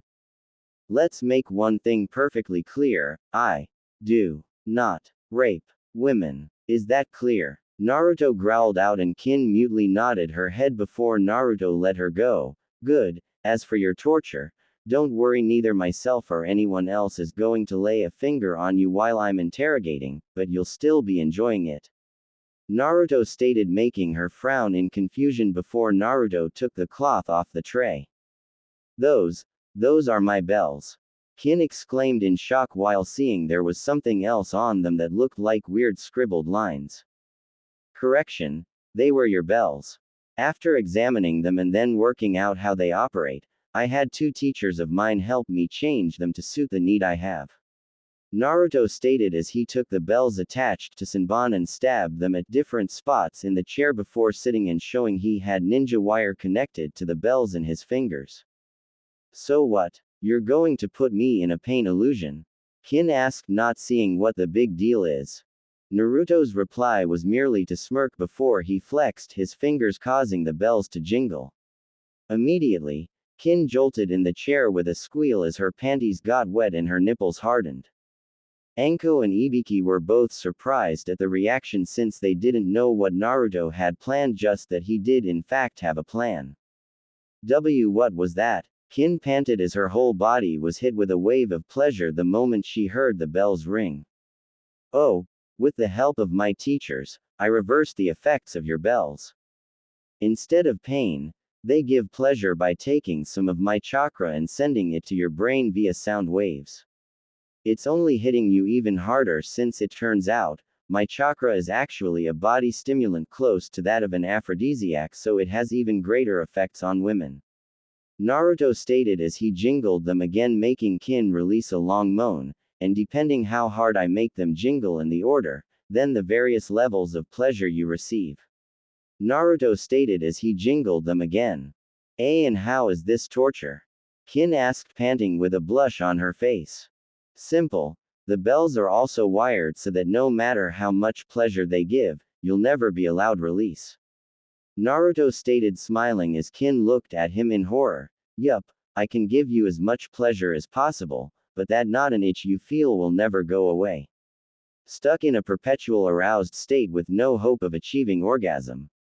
Naruto stated, making Kin pale considerably. You bastard. She started before moaning again as Naruto moved the bells.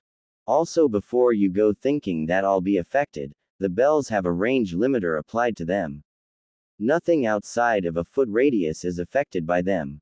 Meaning I can sit here all day relaxing as the bells ring and you get pushed to the edge of orgasm, but never able to achieve it. Naruto stated as he jingled the bells another 3 times. On the outside, both Ibiki and Anko were shocked at the plan Naruto had created, since both male and female prisoners could be affected by that trick. Kid's going to make our jobs easier than before. Can't wait to see what he cooks up later. Ibiki stated, making Anko nod. Said woman was also in a daze, thinking of the other uses for those bells, specifically the bedroom uses. Whether on the receiving end or not, those bells could be a lot of fun. She also made a note to ask where he got the idea from. After about 5 minutes, Kin was a panting mess. Her panties were completely soaked and her nipples felt like they'd tear through her bra at any second. It didn't help that, whether it was intentional or not, the bells were making her mind picture Naruto actually touching her and making her feel the pleasure. What she didn't know was that the bells weren't doing that at all. It was her own mind doing that, both because she wouldn't mind and because it was trying to justify the pleasure it was receiving. Naruto then stood and walked over to a few water bottles and brought one over. After opening it and taking a drink, he then offered it to Kin, who gladly took several drinks. She knew at the rate her nether regions were going that she was going to be dehydrated soon. Naruto then removed the bottle and capped it, letting Kin take some breaths. Are you ready to talk? Because I can keep doing this for hours. Naruto stated, getting Kin to whimper. Please, no more. I'll talk, just please let me come. Kin pleaded, since she couldn't fathom suffering this for hours when her body was already in this bad a shape after only minutes. Tell me everything and then I'll let you. Naruto stated, making Kin whimper before she started telling him everything, with Ibiki and Anko taking it down in detail. Once she was done, Naruto nodded and then jingled the bells differently than he had before. The effect was instant as Kin threw her head back and squealed loudly as she came harder than she ever had before in her life, causing her to soak her seat in her underwear. Kin hunched over, gasping and panting from the experience. She almost felt like she was floating during the experience, as it was that pleasurable and satisfying. Well then, besides someone coming in to verify the information you gave us, we're done here. Naruto stated as he stood to leave. Wait. Kin asked breathlessly, making Naruto pause. Please, take me as your slave.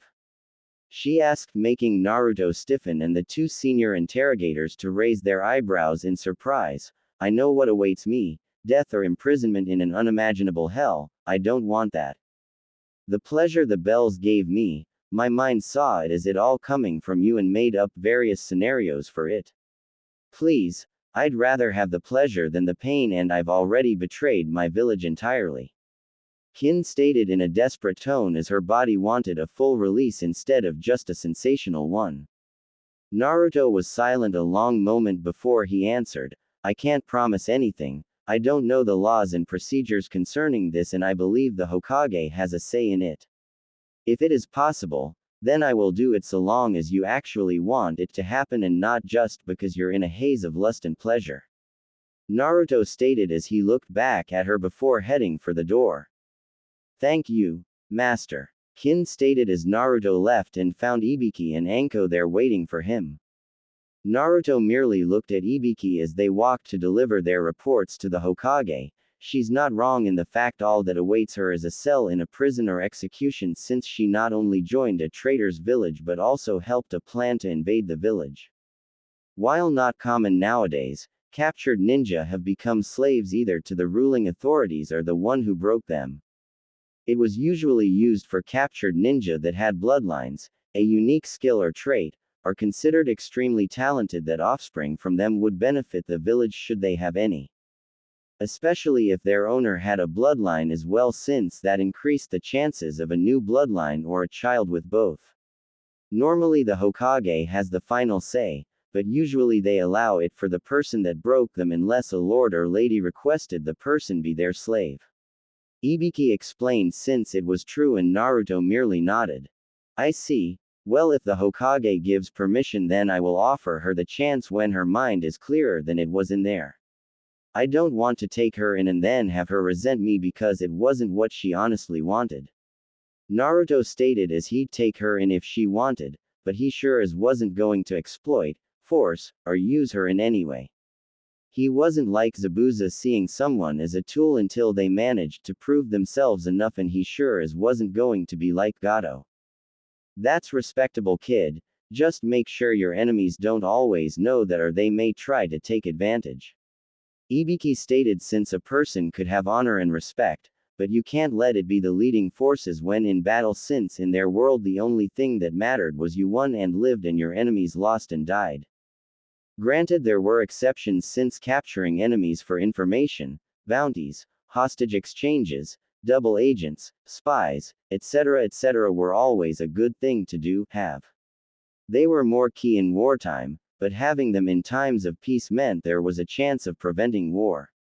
Ibiki broke from his musings as Naruto nodded. I know, Ibiki-sensei.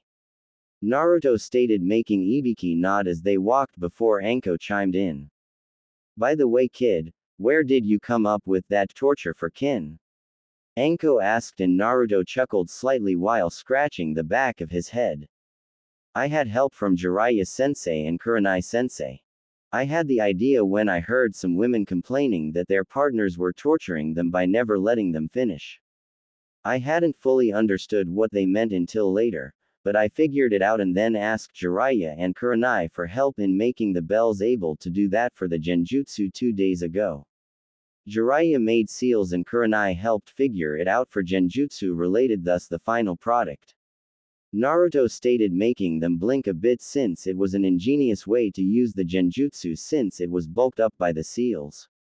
Okay, just one more thing, any chance I could get my own set to play with? Anko stated, then asked with a grin, making Naruto and Ibiki sweat drop. I guess, I'd need Jiraiya to make another batch of the bells though. Naruto stated, making Anko grin as they entered the office, seeing Hiruzen and Jiraiya there. The three then lost all relaxation and faced the Hokage seriously. Sir, we have a serious problem. Ibiki stated before they gave the three detailed reports on the matter at hand as well as the situation Naruto just found himself in. By the end of it, Hiruzen looked and felt a decade older. I'm seriously getting way too old for this shit. Hiruzen stated, getting chuckles from the others. You could always hand the hat over to me now, Gramps. Naruto stated with a grin, making Hiruzen chuckle. Sorry, Naruto. While you are indeed improving and getting closer to that goal, you are still a ways off from getting the hat. Hiruzen stated, making Naruto pout slightly, getting more chuckles from the group. Hiruzen then straightened himself and grew serious. Regardless, I want all Anbu recalled to the village and heavier patrols. I also will want extra members disguised around the nobles and civilians. Jiraiya, the snake summons will be your primary concern. Hiruzen ordered, going into full Hokage mode. Jiraiya nodded. Got it, but I'd also like to enlist Naruto and his clones in setting up a trap field outside and inside the village. The kid nearly took my head and my arm when I tested him in trap making, and I can only imagine what he'll do if we give him better supplies. Jiraiya stated, making them raise an eyebrow and look at Naruto. Hehe. My pranks kind of gave me an in-depth knowledge of wires, subtlety, intricacy, and layers of attacks. Naruto chuckled slightly, scratching the back of his head. Very well. Naruto, you will have a few days before the finals to set up the outside traps. The inner traps will have to be done during the finals when we can have those not attending moved away from any potential fighting. Jiraiya, you work with him on the layouts since we can have our forces lead the enemy into the traps as well as know how to avoid them. Hiruzen stated, making the two nod before more specifics were discussed. 4 days later. 14th day. Naruto quickly moved his weapon to parry the attack aimed at him by his sparring partner and then quickly pressed the attack back, pushing it into a deadlock. Said opponent was a beautiful woman with purple hair and rust-colored eyes. This was Yugao Azuki, Anbu squad leader and swordswoman of the village in Naruto's sword trainer. While Jiraiya was away, he had stopped in Wave Country and heard about what Naruto had done. However, he also knew about certain traditions and rules the seven swordsmen lived under. With that in mind, he explained some things to the people of Wave and they gladly helped move the two graves to within Wave's borders and had two proper headstones crafted and put in place while Jiraiya took the sword to give to Naruto. It was in the written report by Sakura, Tazuna, Kakashi, and Naruto himself that Zabuza stated Naruto had beaten him regardless of if Kakashi had wounded him or Gato's thugs had killed him. Because of this, under tradition and code followed by the seven swordsmen, the Kubikiribocho belonged to Naruto now. Naruto had objected at first until Jiraiya informed him of the traditions and the fact that someone at any time could just walk up and take the blade. Meaning that Zabuza's blade could end up in the hands of someone who wouldn't respect it like it deserved. Naruto had relented at that and began practicing with it while Jiraiya worked on something to help giving him more options in a fight. Which partly led to the current situation as Jiraiya has had a seal engraved into the blade to allow it to shift in size. It could be its large and intimidating Zanbato appearance or it could shift down to the length of a katana or even further to that of a knife. This was for practicality as well as usage since if Naruto was in a tight corridor or in close proximity to allies then the sword would be near useless, but if it could change size then he could use it regardless of the setting or situation. The one thing Naruto had requested with the seal was that the weight of it wouldn't change unless he put some chakra into it. He didn't want to risk losing it while in the short version to an enemy, but if the shortened blade still weighed the same then it would be hard for an enemy to steal it. Plus the added bonus of swinging it while light then increasing the weight upon contact would be hard to match and fight off.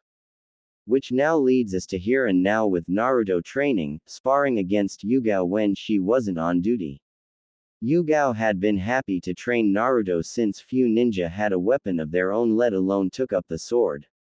She also hadn't had an apprentice before and from the reports the Hokage was getting, she wasn't sure if there was someone better than Naruto to have as an apprentice. The first day she had him perform stances and basic swings before having him do them over and over again till he could do them on near reflex, which wasn't hard because of the shadow clones. After that she started helping him with more advanced attacks and forms leading up to now with them clashing blades on near equal ground. It was nearly equal since Naruto had the strength and speed, but Yugao had the experience, finesse, and mastery of the weapon on her side. As usual though, the battle was proving to be too close for either to get a significant advantage over the other. Yugao could handle his attacks better, but Naruto could power through hers making them nearly evenly matched since Naruto still had stamina to spare while Yugao would get winded soon. The two finally called it a draw and sat down taking a breather. You've improved a lot Naruto, to think less than a week ago you could barely handle the sword and now you're fighting me to near equal ground. Yugao stated though there was more pride than jealousy since Naruto was essentially putting years of hard work into his training through the shadow clones. He just happened to get the payoff faster than people normally did. Thanks Yugao-sensei. That means a lot, but I couldn't have done it without you. Naruto stated knowing that it could sting someone's pride a bit to see someone younger rising to their level quickly, but the fact that said person was their student helped ease the blow. How goes your other training? With the event coming up I haven't had as much time to hear about it. Yugao asked knowing they weren't supposed to mention the invasion and only call it the event, knowing people would think it was the Chunin exam finals.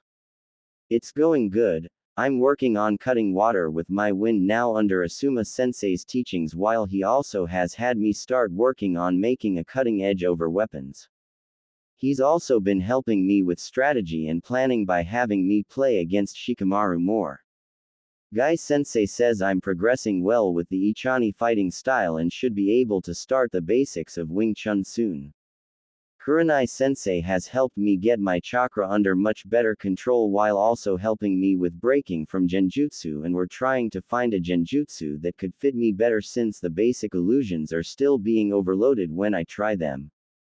Ibiki-sensei has been helping me grow my knowledge base while also teaching me how to get information both directly and subtly.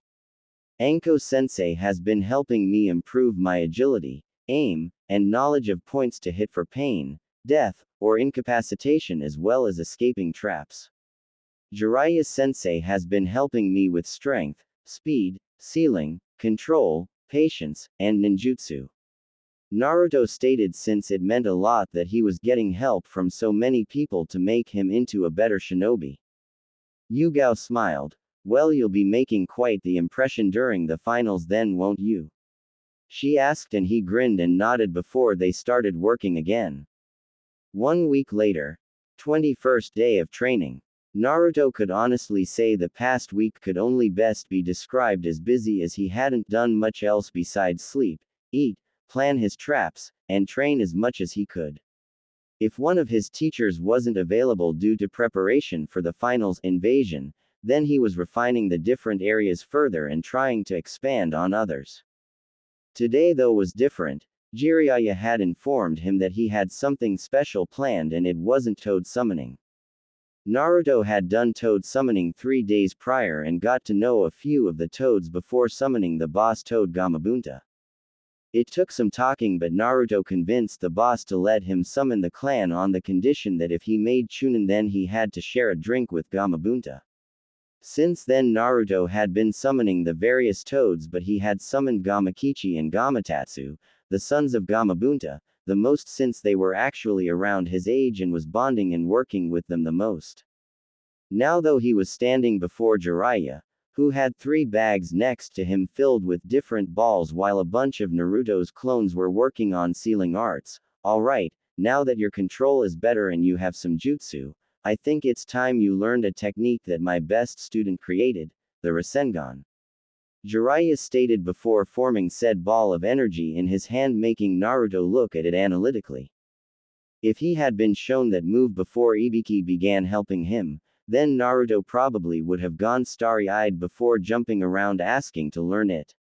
Now though, he was studying it and seeing what he could, which at the moment was chakra swirling and battling itself while contained in the ball shape. Jiraiya smiled seeing Naruto taking the time to analyze the jutsu when shown to see if there were any secrets to be gained from it.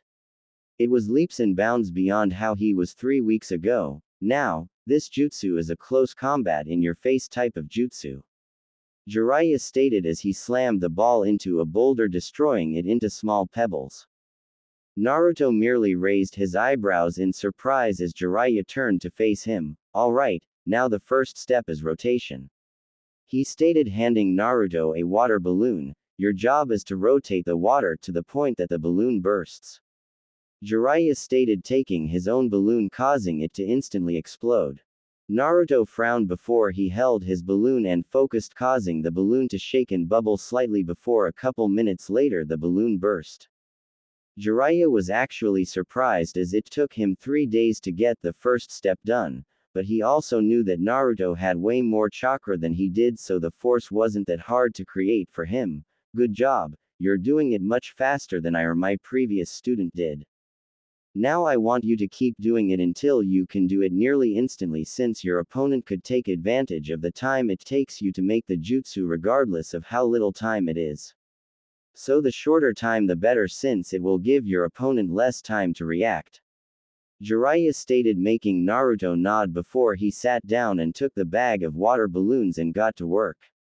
An hour later had Naruto bursting the balloon at 1 second of activating the chakra, which Jiraiya told him was the best they could hope for since it was actually faster than that.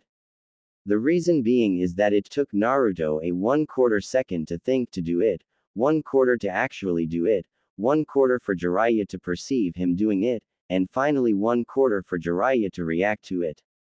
So in reality, Naruto was getting it done in about half a second despite them not being able to track it faster.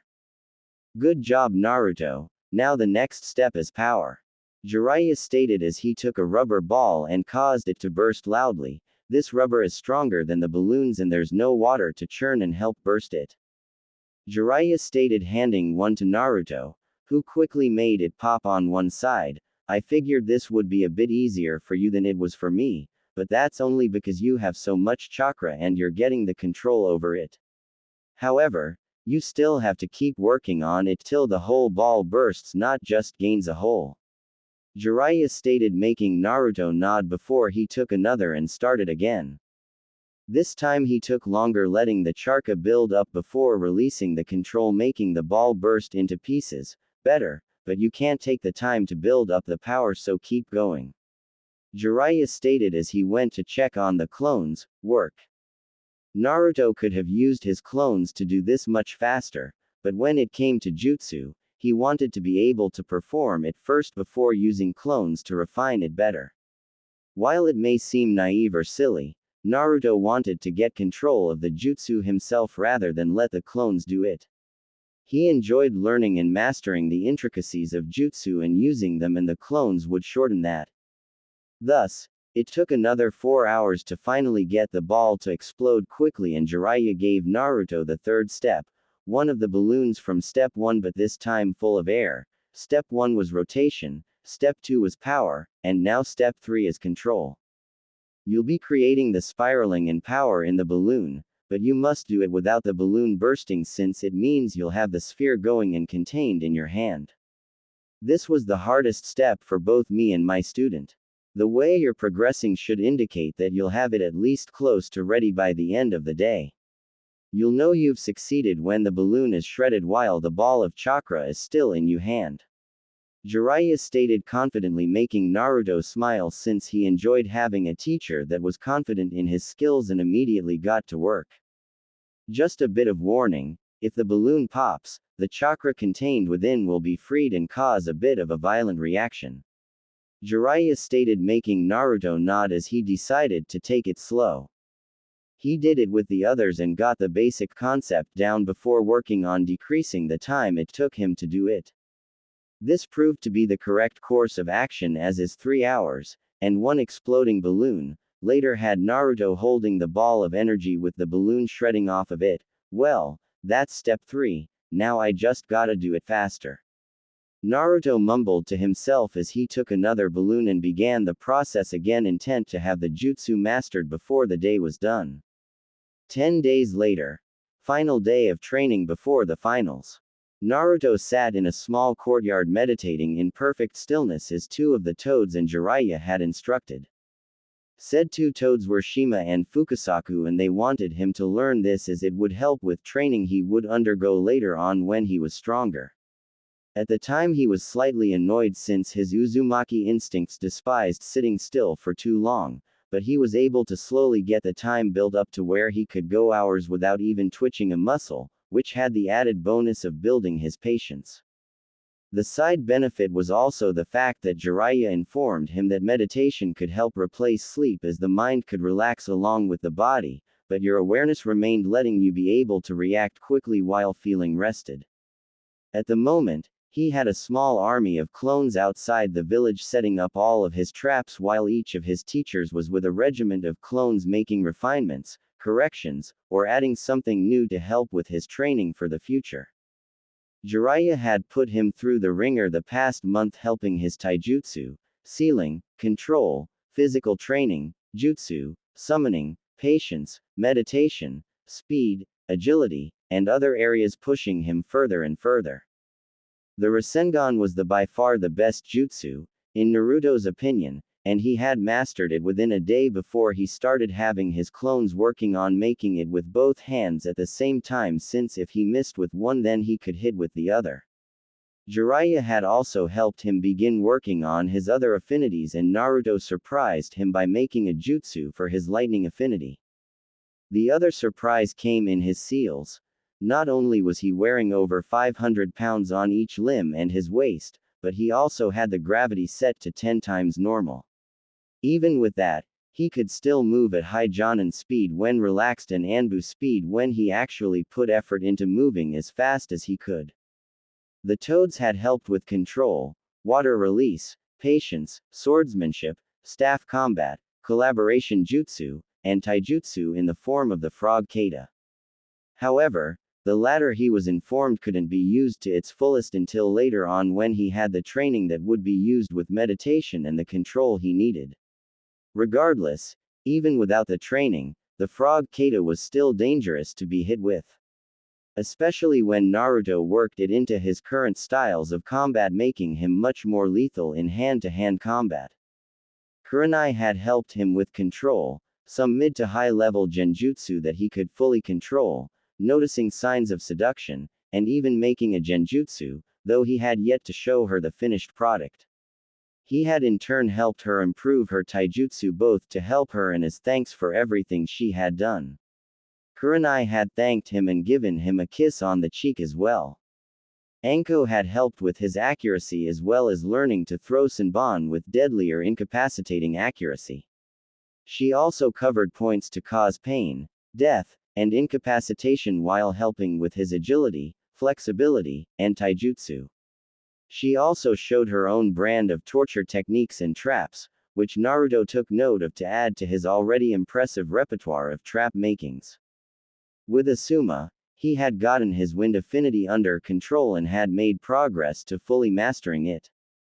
Naruto had mastered the trenching knives and Asuma had even surprised him by giving him a unique set that were a little wider and had spikes along the hand guard.